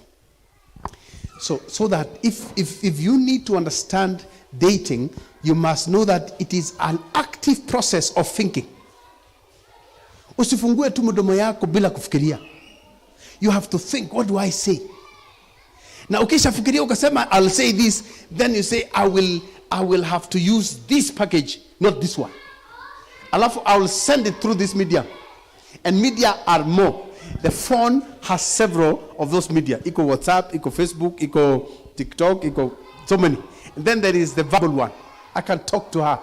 Or the non-verbal. I can signal her tukiwa charge mwambie.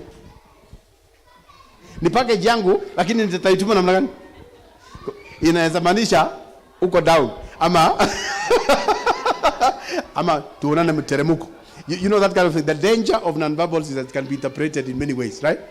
But the Bible also talks about communication. And there are many verses. I don't have enough time right now. 20 minutes is a very short time. But there's a passage in Ephesians which says, let your speech, you can look for it, let your speech be full of grace, seasoned with salt, that you may know how you ought to speak to each other. You know that verse? Look for it. Iko Ephesians. So, and I think iko Colossians here. The Bible recognizes that speech, which is a form of communication, must be thoroughly thought out. And you think it out so that you can mix grace with salt or seasoned with salt. Seasoning is, you know what salt does. Salt sweetens food and salt preserves food. Sindio?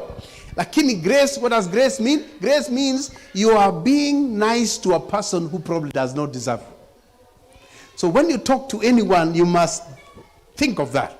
That I'm talking to my brother and he does not probably deserve my nice words. But grace is telling me to do it. So it means be very deliberate when you talk. But the question now is, how do you do it?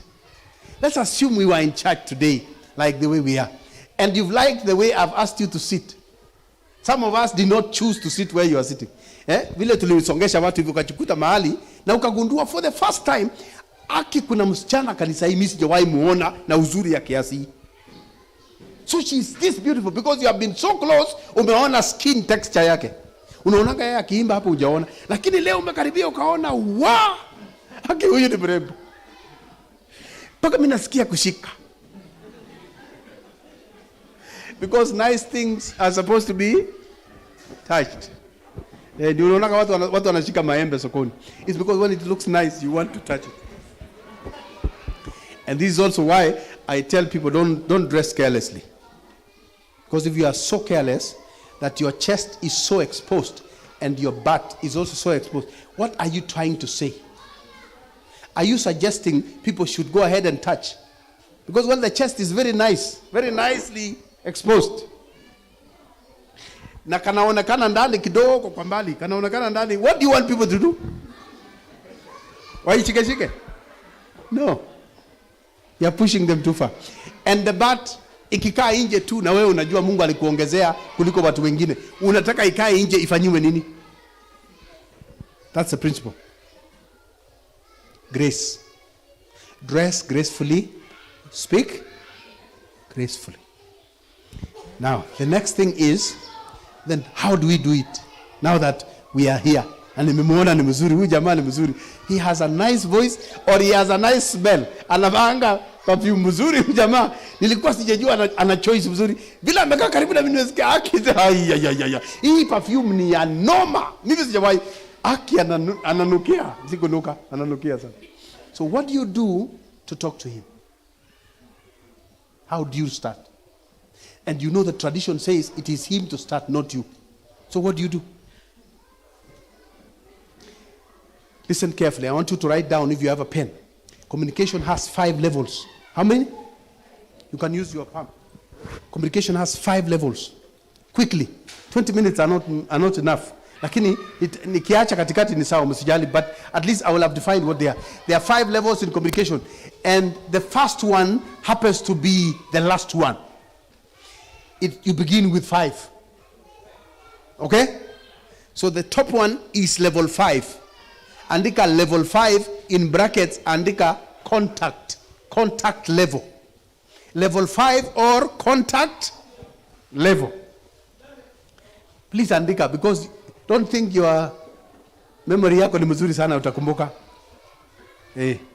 Andika ama chukua phone yako hiyo record hivi, so that you can go and listen carefully, because this will change the way you talk to people. Some of you kwa street mnakaa unangojea stage hivi, mmesimama and you are nicely dressed, umetoka job, you are nice and your perfume is still on, mmesimama hivi, alafu jamaa anatokea sasa, unamwangalia alafu sasa tabia mbovu sana. Tabia mbovu watu wametoa kwa Niger movies. Nashinda kwa kufanya. When a man greets you, he doesn't mean harm. Please don't feel sweet when somebody greets you. He's trying to communicate. He's making contact. Now today you are more intelligent. You know the first level is called what? Contact. When somebody says hi, it's making contact. Because sababu wewe ni mfala, unataka aanze vingine. Unataka aanze aje? Hallelujah! Hallelujah! Ama ongea ile salamu ya church. God is good. Ndio utajibu. No. Everywhere is not church. Please don't push church too far. Unaingia batatu unakaa na mtu, alafu anamwambia praise the Lord. Unajua kama ni Muislamu ama ni Msabato. But it could also happen that the next person you are seated to could be a Seventh-day Adventist. I have met guys who met in a plane, wengine kwa bus, and it turned out they were Seventh-day Adventists. And that conversation started and turned out to be great, and they married. Na mmekutana na mtu kwa stage, na wewe unampigia mdomo, and it could be one chance of your life. Yes, mzee. Na Esther. Wow. Sikia Elda anasema alimuona Esther kwa matatu. Amen. Can you imagine kama Esther angempigia mdomo? So I told you, every time you want to engage your mouth, be gracious. And that means, Zeno, a philosopher, said, the reason God gave us 2 ears and 1 mouth, maana yake nini? You listen twice and talk once. So wacha hii haraka ya kutumia mdomo. Kama leo ungetumia nini? Yeah. Na katikati ya masikio ni nini iko? Tumia ubongo. So unasema this plus this ni ubongo katikati. So be gracious and think. We spoke about thinking asubuhi, ndio? Now, my time is going. So level 5, contact level. It's called level 5 or good. Don't forget that. Number 4 is level 4. Level 4, andika in brackets, andika friendship level. Friendship level. I'll explain for you to understand. Then level 3 is called level 3 or brackets emotional level. Emotional level. Then level number 4. Level number 4 is called level 4 or listening for feelings level.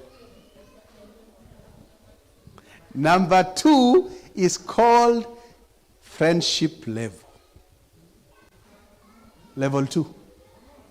Friendship. And I'm saying level 5, level 4, level 3. We are going down. So don't be misled by the numbers. It is level 5, level 4, level 3. You get it? Yeah, but you start the way in that order. 1, 2, 3. Yes. Then level 2, level number 3.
Nilikusema, what's your phone number? Achana na hiyo. In fact, for the whole journey, don't ask for her email, don't ask for her phone number. The same for you.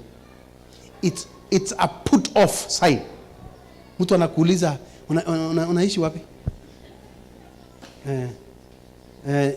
Pale Kawaskwari ama unaenda paka Githurai? Awachana na hiyo. That's an interview. People are repulsed by such. So just ask questions that are appropriate, closed-ended, but not for long. After umemaliza like hiyo ya high, actually that should be enough. Move to level 4. And level 4 is where you should take the longest amount of time. The longest. And because you have so many things to ask. For example, you have questions about religion, you have questions about country, you have questions about education, you have questions about church, you have questions about family, you have questions about career. Take the longest time. This is why it is called friendship level. I want you to understand that this method is called the confidence method. The confidence method is where you win the confidence of the person you're talking to. Na naona kabisa you have no ulterior motives. You just want to be my friend. Tunasafiri, and from here mpaka USA, it's a long time. Let me just talk to him because he's next to me. I mean, it's good to just know or sit there to someone who's very nice. And believe me, by talking for so long, you will naturally reach level 3. And level 3 is called emotional kwa nini? Because you begin to talk about yourself. Don't start with yourself. Some of you say, hi. It's so cold. See, temperature hapa ni ngapi? That's called an open-ended question. Sema sijui, but I heard walitangaza ni kama it's like 22. Wow, mimi nasikia baridi sana. Ama ni ndani ya ndege? Hiyo ni swali. Sema I think hata hapa it's regulated. Sasa mtu mjinga atasema, wewe ni kabila gani? That's foolishness. And let me say something hapo as a warning. I know my time is up. Please, make sure you talk properly. For some of us, when you open your mouth, ina betray, inasema wewe ni kabila gani? Like you are greeting somebody, hi. Yeah, so unaendelea? Actually.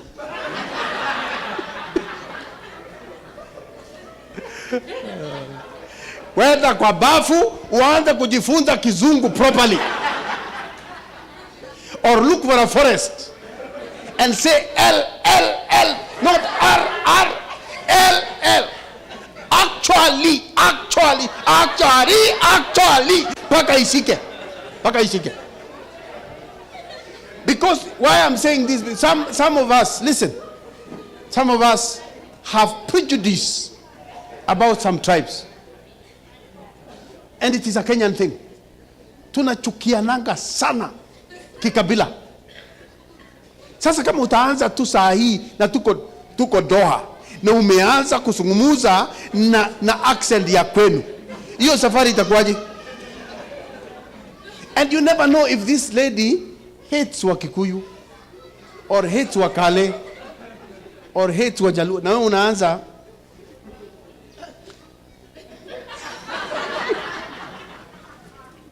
Anyway, mimi sina ubaya. Ninajaribu tu kukusaidia wewe kama una shida kwenda kwa bafu. Ufanye practice paka ushike line. So that when you speak Swahili or English, no one can figure out where you're coming from. You just can't figure out. You make it so obvious wewe ni Mjaluo.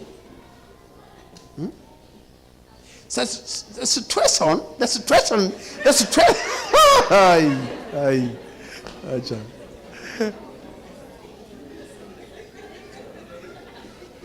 Ama Mkale anasema, you see, this is the bull of the bush.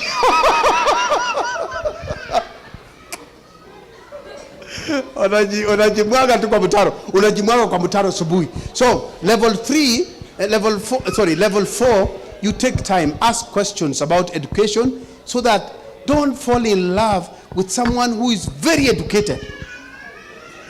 Ama the reverse. Because some people have fallen in love with a whole professor. She's a single lady and a professor. Na mkaanza kuongea tu, you've just liked her, na ni professor.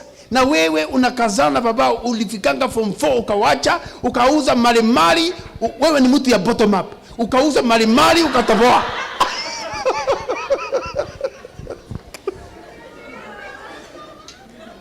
It does not work like that. You cannot fall in love with a very educated person. It's not possible.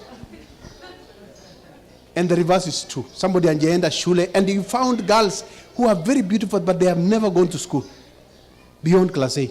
Sasa wewe unaanza kuongea Kiswahili, anaongea Kiswahili tu. Unaenda Kizungu, anarudi Kiswahili.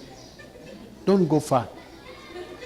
Please don't go very far. Because you can fall in love with anyone. Believe me. You can fall in love with a married man or a married woman. It's possible by communication. Vile tu saa imenishia. Ningewaonyesha vile watu wana fall in love with married people. Mpaka unaanza kuambiwa, sasa yule Jemo ameoa, anasema mimi I don't care. I love him na mimi sitaki kujua. Because you passed the line, mahali ungestop, ukapita. Falling in love is natural. And you should be careful not to fall in love with anyone. Because some people will hurt your heart. You have loved them, lakini wako na bibi. Unashinda utarudisha aje? You fallen in love na ni Muislamu. It's a Muslim. Unaambiwa wachana naye, unasema mimi pastor mimi sitawacha. Me I love Ibrahim. Ibrahim mimi nampenda yangu yote. Muislamu. Anaenda kwa bathroom, hawezi guza tissue, anachota na mkebe, anasikia. Boyfriend yako. Anyway, wacha niwachie hapo. So time imeisha. Level 3, you be careful. Don't speak. And if you must say your name, say one name. Say, like me, I would say, my name is Jean-Pierre. Jean-Pierre is my name. JP is a French name. So I say, I'm Jean-Pierre, but you can call me JP. So I've said 2 names by playing psychology. Wewe usianze kusema, mimi ni Jennifer Kwamboka Bonareri. No.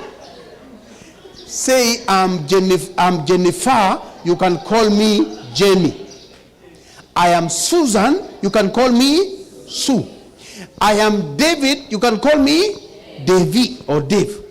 You have 2 names and avoided the trap ya kabila. You get? Let a person like you before knowing your tribe. Because there is you and there is your tribe. You agree? Yeah.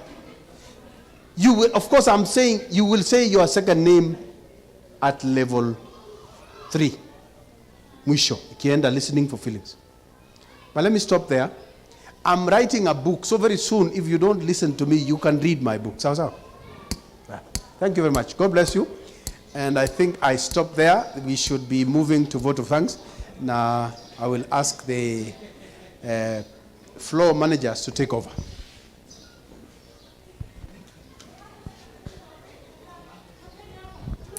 Pole nimewakatia. Kuna mtu ako na swali? Ambassadors. Any question? Expectations mlisema zilikuwa 0. Lakini Melan. Youth. Anybody with a question? Fellow ulikuwa na swali. Umetosheka? Anybody with a question?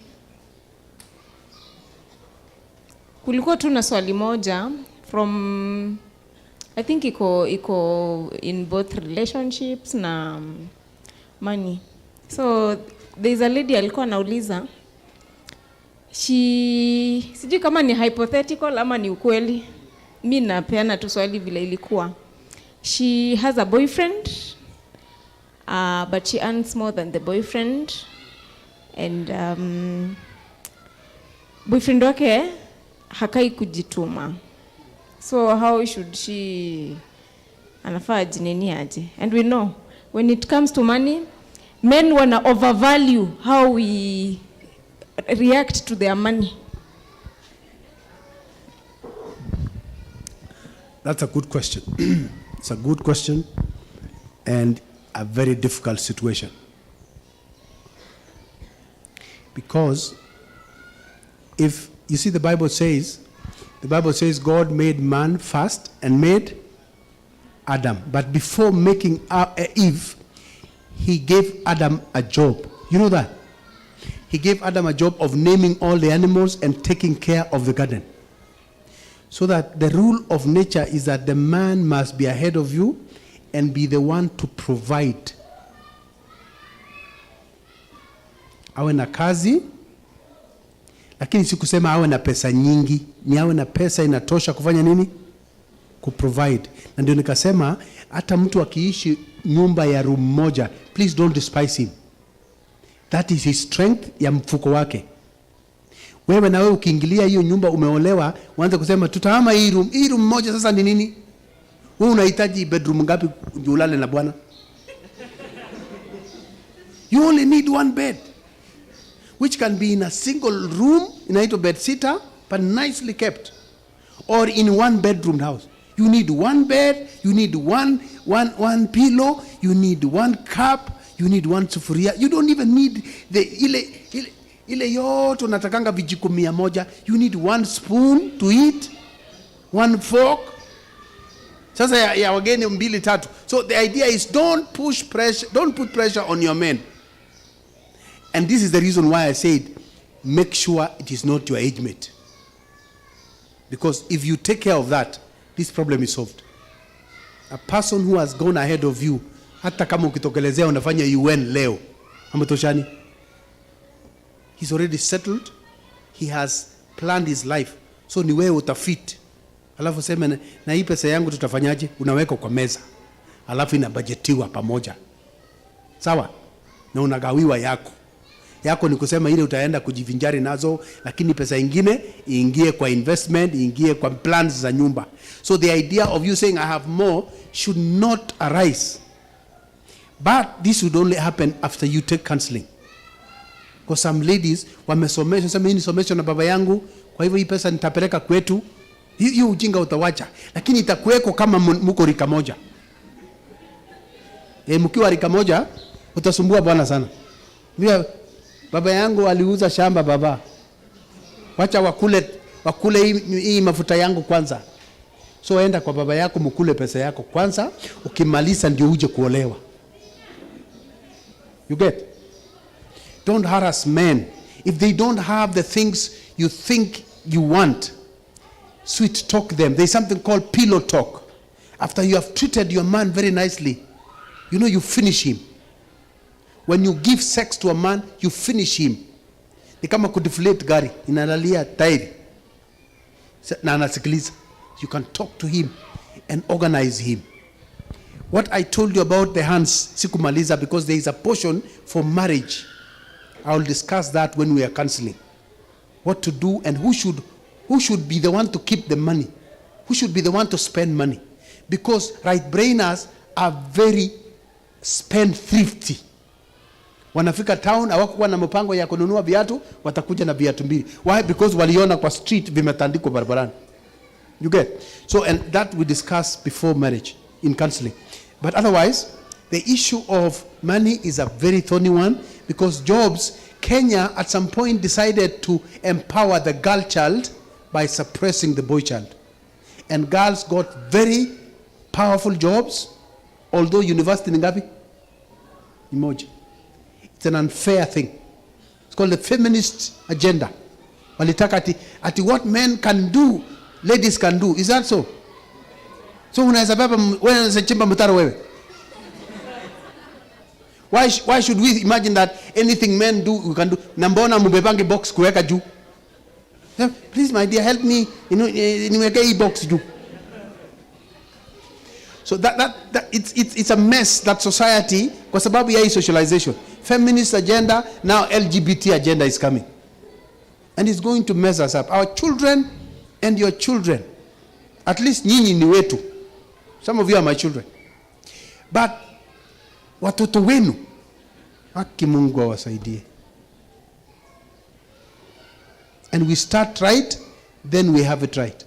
And starting right means you must have the emotional intelligence necessary to help you form the proper associations and friendships and land in marriage properly. Don't harass your men. Men are precious. Ladies, a man who can fulfill you sexually. Msiona wanaume wanatembea hivi mnafikiri wanaume wote. Iko wengine I've wedded people, and I have one wedding that was particularly very painful. Msichana alitoshana huyu anashika mic. You know, ni karibu GB mbili. She's 2 GB. But they are very smart girls. She was working with a bank, Barclays, and she got a very tall guy, engineer, flight engineer. Nikawafanyisha counseling mara mbili because they were busy or on time. Manager, engineer. Mara mbili, imagine, wedding akakam. And it's a mistake I did in life I never accept again. If you don't have 2 months, say minimum 1 month for counseling, I don't take your wedding. So, walifanya harusi leo Sunday. 3 days later walikuwa merudi. Why? Kumbe the man was a masturbator. Akienda hivi na ndege, ana watch movie, aliwatch yote paka akamaliza, akaanza kuwatch ya porno. Ya porno unaangalia mwanamke mwingine mzungu nini ndio mwili yako isituke. Then that made him start masturbating. He's a Christian, but he's masturbating. That's the other thing I want to talk to you about next time. It's going on here. People are masturbating and you think it's nothing. That you are avoiding sin. Wacha hii pressure nitoe kwa bafu. What that man did, Aki regretted the rest of his life. Because when the time came for the wedding, the girl was a virgin. She had never been touched by another man except her father. Imagine, mtu ameenda paka university na anatoka ni manager ya bank na angelara na mwanaume. Na huyu naye amejiguza paka akamaliza brake lining. Unajuanga lining? Ile vitu inasikanga gari isimame ni vitu vinaitwa brake lining. Inakanyaga brake ndio hii lining ndio inakamatanga tairi. Amemaliza kwa kujiguza hivi masturbation. Sasa alipoona mwili ya msichana wazi, kichwa yake kamwambia hii ni bonoko, hii ni fake. Ikazima. Hii ubongo is your best sex tool, this one. You mess it up, hakutalia machozi. The guy alikuwa amesimama hivi. Najua I'm talking to adults. Young adults. Mwanaume akisimama anasimamanga hivi. Mnanisikia? Na ni karibu sawa na hii mic.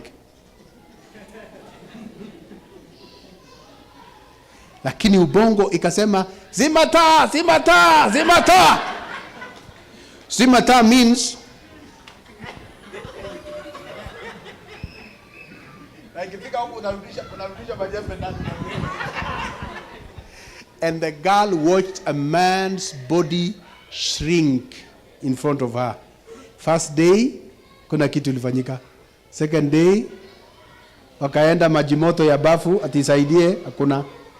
Wakaitisha dawa, ile lemon na asali labda isaidie, hakuna. Siku ya tatu, she packed, came back. Then they came to my office. And you know what she was telling me? Alisimama. Hata alikuwa amefanana huyu. Hebu simama binti, simama. You see her dress? Hii ni the new type of dress. Inakaa kama umbrella, unaona mguu katikati. It's a type of dress. Ilikuwa zamani, hii imerudi. Kashika kiuno hivi. Kaniambia, pastor, what is this you gave me? What is this? Now this is a man. He looked handsome. Akikaa hivi, alikuwa na 6-pack. Kumbe huko chini hakuna. Usijidanganya na 6-pack baba. Kama umemaliza majembe. So when I tried to talk to her, she said, Pastor, I have no time. This body has never been touched and I was keeping it for him. I gave it to him 3 days. Ananiangalia alafu anaanza kufanya. Kumbe alikuwa anauma meno, akifikiri meno itaamusha Moses. Hii inaitwa Moses. Ati itaamusha Moses. Na Moses akakataa kuamuka. Why? Amezoea porn na masturbation. You see a beautiful girl but you can't have sex. Why? You spoiled it mwenyewe. Now there is a muscle hapa. Unaona hapa vile nimeshika? There is a muscle called, those of you who have done anatomy will understand. There is a muscle hapa inapitia katikati ya miguu hivi. Inaitwa PC muscle, pubococcygeus muscle. Pubo because it starts from the pubis and goes across and inserts ina end kwa coxa. Coxa ni ile tail end of your vertebral column. Hapa. It's a PC muscle. That muscle inashikilia bowels, inasaidia mambo ya choo na pia inasaidia kushika Moses hivi. Na si Moses peke yake, for girls, your birth canal, your body iko hivi. The first part is where sex happens. It has nerve endings loaded. The bigger part of your organ ile kidogo iko nje. Inaitwa Clara. Jina yake. Iko kubwa ndani na iko hapa. Hapa ndio sex hufanyika. When sex happens, you are actually stimulating these nerves. That's what sex is. Now, mwanaume hapa, Moses hapa ndio nerve endings. Ndio maana hii inaingianga wapi? Sasa what you should know is that this part, this one, has a muscle that also holds it ikuwe kidogo. Wakati ya kuzaa, a hormone called relaxin inaifungua hivi ndio mtoto apite. Ikiisha pita, this hormone ikiisha inarudi hivi. When you masturbate, that muscle relaxes and it droops, so that badala ya Moses kusimama hivi, over time naanza kukaa hivi mpaka inasimama ikiangalia chini. You are on but you are facing down. Hiyo ni lining imepusha. In fact, at this point you can't even control urine. Kusikia urine hivyo natoka mbio. Wapi toilet, wapi toilet, wapi toilet. Na ukifika tayari umewet nguo. Because your brake lining kwisha. Sasa huyu mungwana alipoteza marriage yake siku 3. The girl refused to listen to me because there is something to do to correct this mess. I put you through that in counseling. It's a topic called sexual abuses. I take you through it and help you. If you have the problem, we agree that we postpone the wedding because you need 6 months to correct this mess. So, alienda kotini the next day. I was called because I was the pastor. Do you know how long it took to nullify the wedding? 30 minutes. Aki, it was over. Jaji alimuuliza, sema ilifanyikaje? Sema properly. Akasema huyu mwanaume hakuingia ndani yangu. Alishindwa. Jaji akamuuliza, sema vizuri. Akarudia tena. The guy was in tears. Jaji aligonga, nullified. Kumbe marriage is not the certificate. Marriage is the wedding night. When you sleep for the first time. And the man consummates by coming into your body. Hiyo ndio marriage. Hii ingine yote ni flower girl business. Mnanisikia? Sasa wengine wenu mmeharibu, na ndio mnasema next time I want to come and talk to you about it. So we can discuss it fully. Mpaka tuseme kama mtu amefanya, ameumia, anafanyaje kurekebisha. I take you through it. Sawa sawa? Yeah. So what about pesa mingi? That's what I would say. Of course, probably somebody else will have better ideas, but that's what I think. If you marry your age mate, you run into trouble with those issues. But if you find a man who is older than you, like you, mami, umemaliza shule wewe unafanya kazi? Yes. Like you now, you get a man who has been in the market, workplace, miaka ngapi? That guy has already settled a few things. Like kitanda gani anataka kulala na bibi yake, ameamua hiyo tayari. Because people fight over even beds. Age mate mnaanza kupigana juu ya bed. Anakuambia mimi tutatumia ile yangu ya hustlers. Kama mimi na bibi yangu. Maana mimi naongea hivi kwa sababu I was one of those foolish men. I married my age mate and we had problems. Sasa siku tulikaa kitanda nilileta ile ya hustlers. Okay, it's a good bed because mnakubaliananga wakati ya kutana. Najua mnalala hivi kidogo. Saa ya kutana nasema ni kadogo. This other one is a bigger bed. You understand? So let me not waste more time. And I hope you another understand. question. There is this common thing that is going around, where men say fear women, and women are equally taking 48 hours in a day to fear men. To cure. To fear men. Yes. I don't think it's really Christian. Of course, it's because we have gone through situations and Yes. people have hurt us. And but now, if you carry that kind Baggage. of baggage into another relationship, you may not even have a fulfilling relationship. Correct. I would want you to just say something about it, just to put our fears Okay. at rest. I said you are allowed to date freely here without commitments. The simple reason is so you know how to relate to the opposite sex. Some of us wanakaa paka saa ile unasikia mimi nataka kuoa, ndio nataka huyo ndio awe wa mwisho na wa kwanza. No, it's not supposed to be like that. You date so that you may know how women look at life, how women, that is a growing process. Alafu from there, when you get to a serious relationship, depending on these levels, when you go deeper, you reach your level, you're listening for feelings. You know, that's a person who is so advanced in this thing, emotional intelligence, that you actually can know that she's not happy by saying some words. For example, hi babe, ni boyfriend anapigia msichana. Yes, badala ya kujibu ile mzuri anasema yes Jemo. What do you think he had? What do you think he had? Her answer from her answer? Everything is not okay. I'm not fine. That's a deep level of emotional intelligence. Alafu anasema, I was thinking, I have some time. We could have lunch today. What do you think? I want to surprise you with, guess what? Serena Hotel. And then she says, oh, that's nice. It's nice. Let me check my schedule. What do you think she's saying? No. Tafuta mwingine wa kudanganya. You get? And this is your friend. You've reached a level of getting feelings, not just words. It's a very deep level of communication. Level number 2. Actually, it is at this point that courtship happens.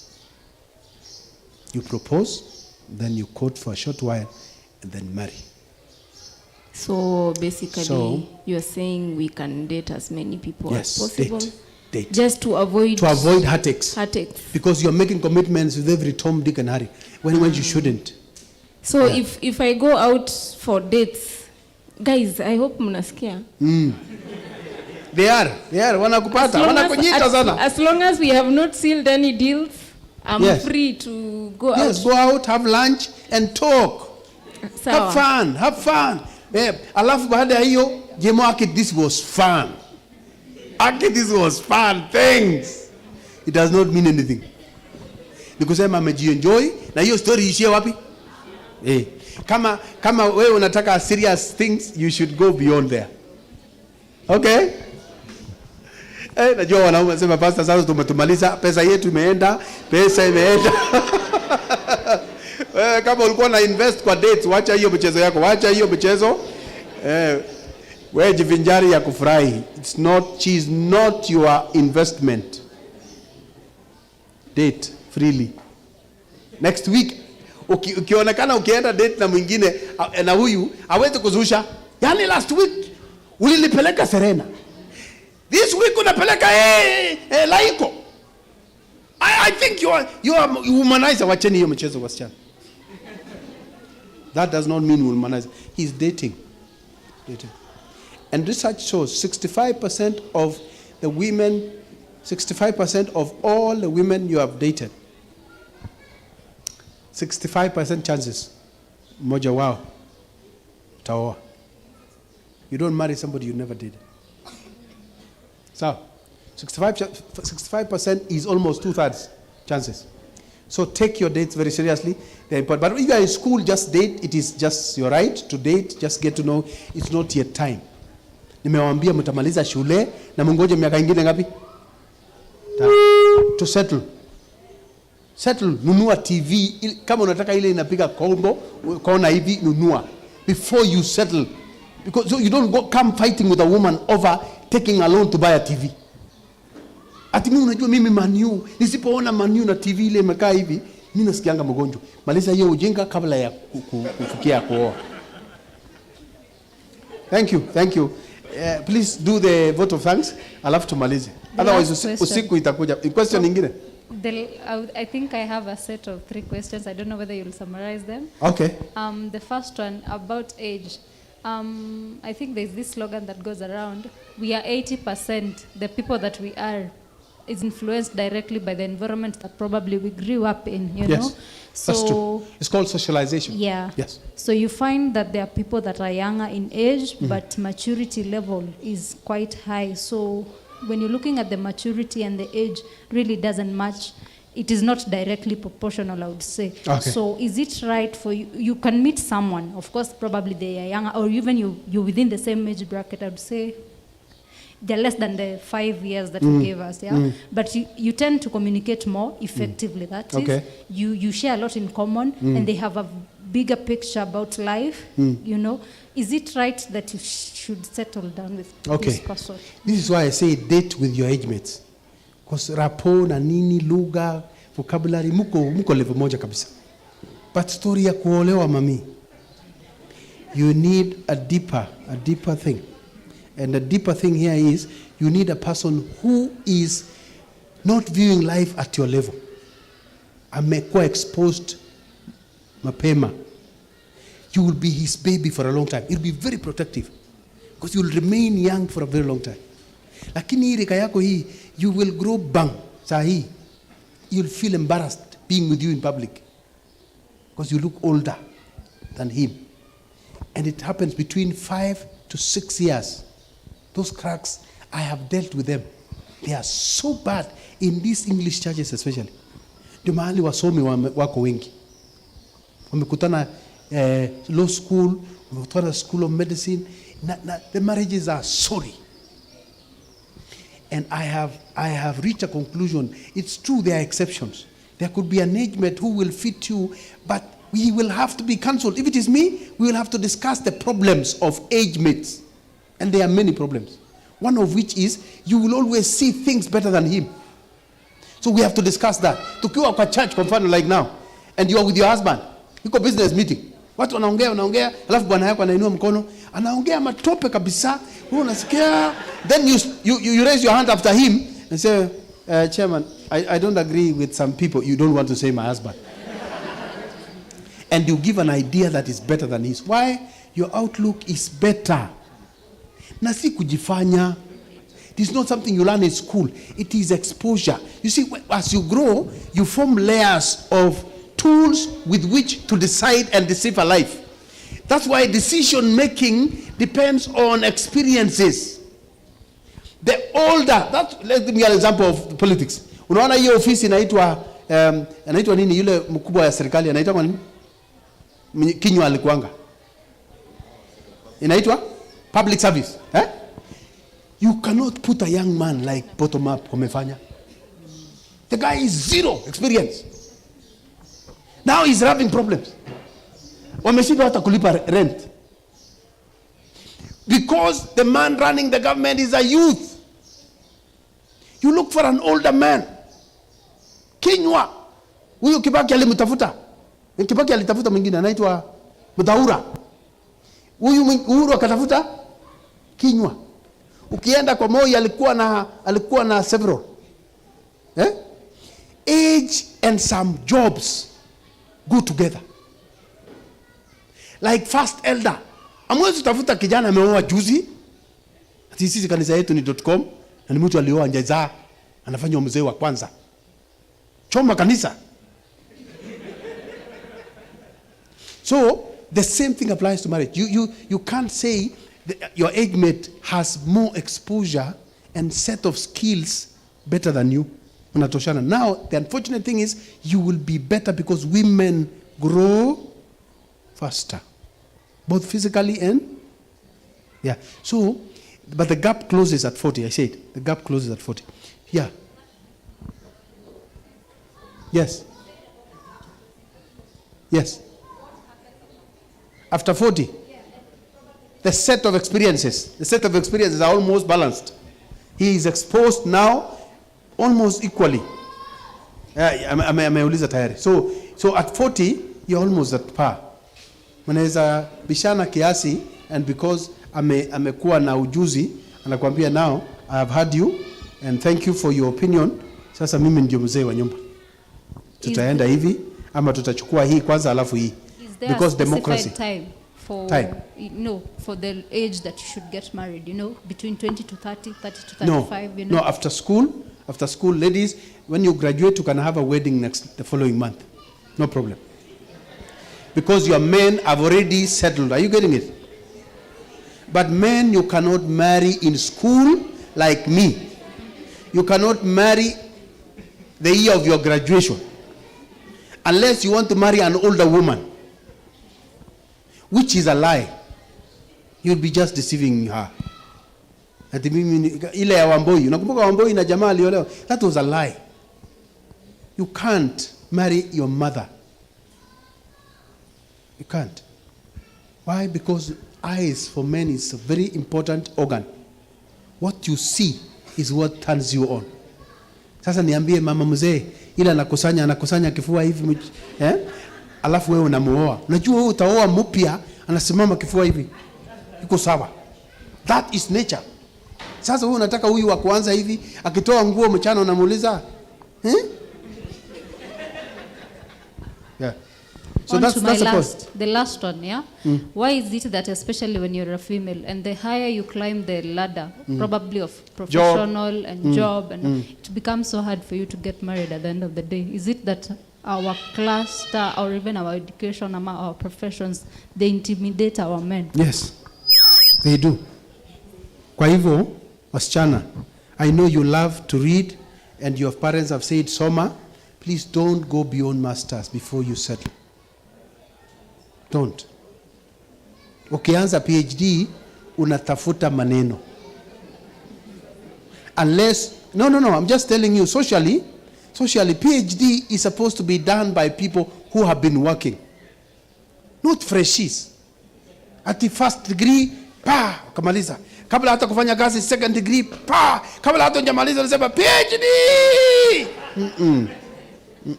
First of all, you're making the PhD appear cheap. It should come with age. When somebody says, I'm a PhD holder, usually people keep quiet. Lakini utokelezee mtu mpya, wataanza kunongonezana, hii ni fake. And yet umesoma. So, intimidation happens. Don't allow that gap ikuwe kubwa. Let your husband encourage you to read more. You get? But if you don't care about marriage, just go ahead. Waendelea tu, utapata Mungu akipenda. Lakini ukikosa is a very likely thing. Yes. Nani alikwambia? Who told you? You know, unachukua fitina ya kijiji and you want to apply it to your husband. Hiyo ni fitina ya kijiji. Or if your mother was denied, don't take your mother's story to be yours. You know, growth is horizontal and vertical. So, and any man who cares for self-development should love himself as much vile anapenda mke wake. So growing, I know it's difficult because of children. The idea of when do you raise children comes in. But you can decide that before you get married. Tutakuwa na moja mawawili. Na nikiwa na moja, at what pace or at what point do we have children? Agree, settle with that.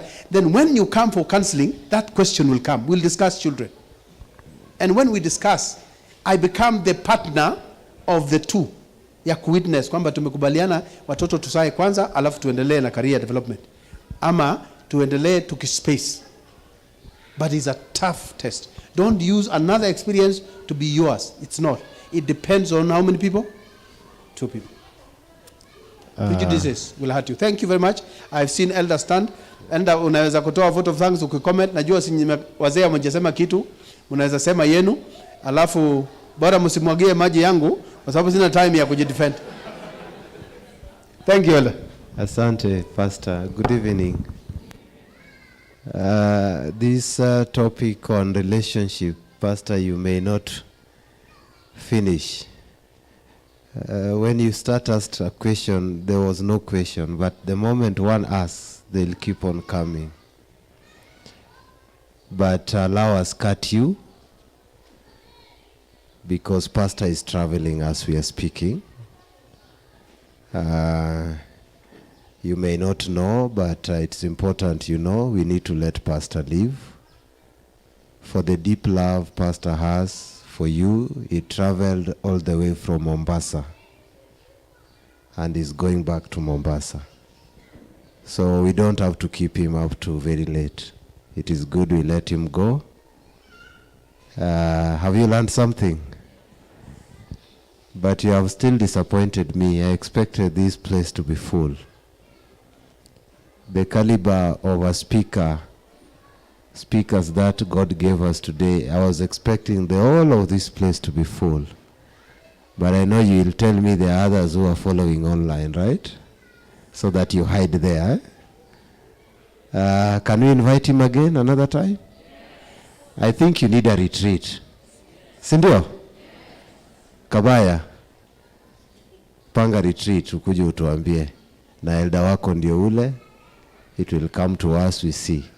If you organize a retreat, will you go? Ama tutapanga retreat alafu tupate watu wawili.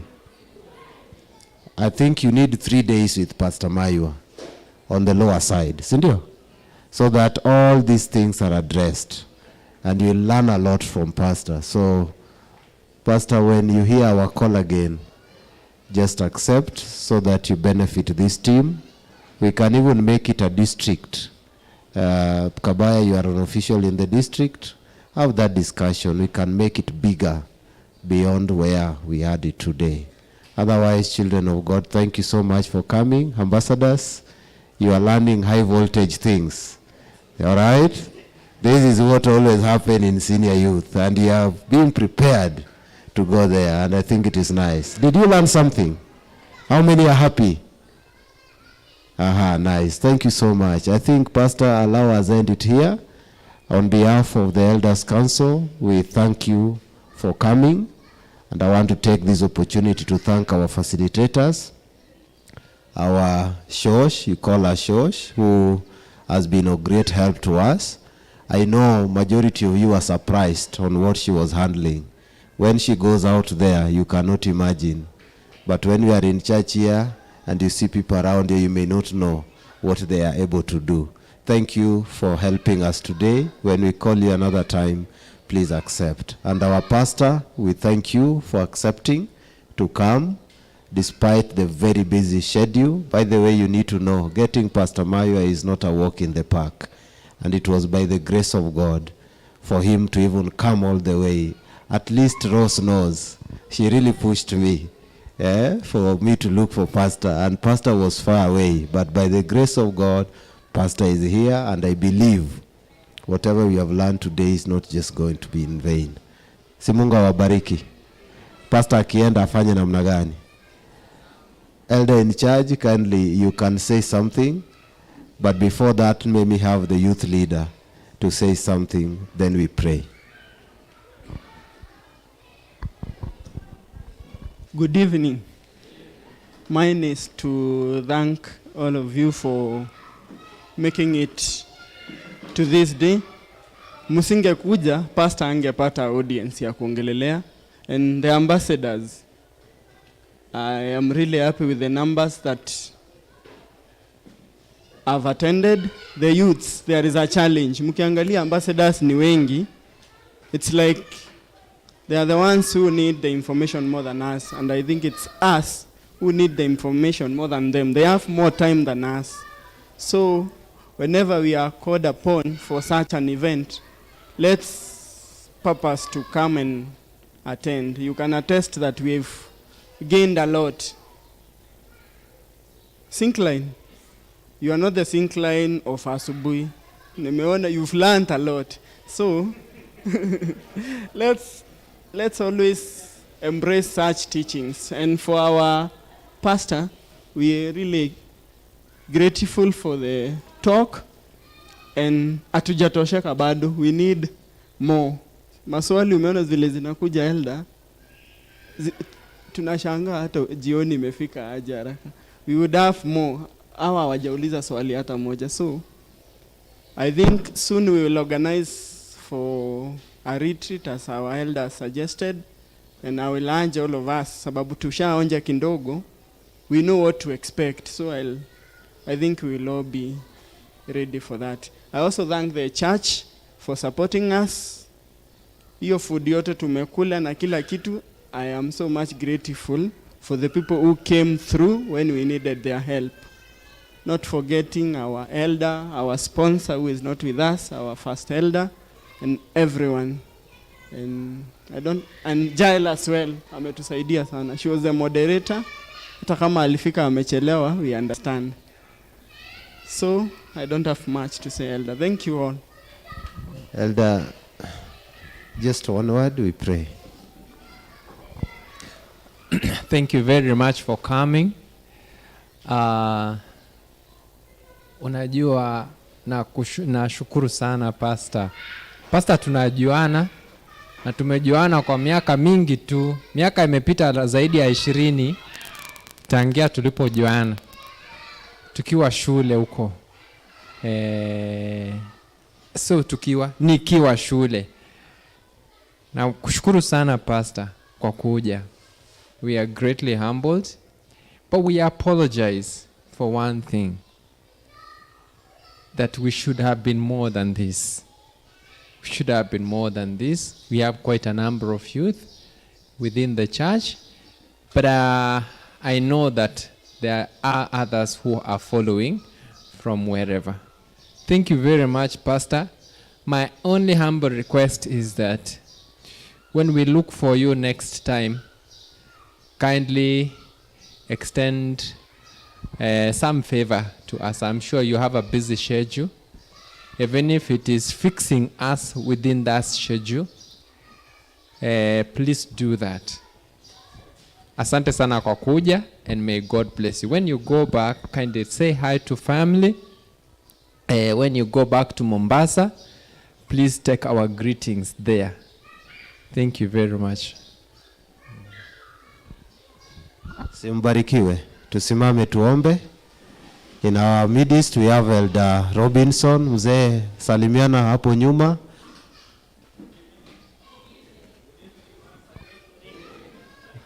We have Elder Siocha the other side. Asante. That is to tell you the church is with you all the way. Pastor, finish with a word of prayer.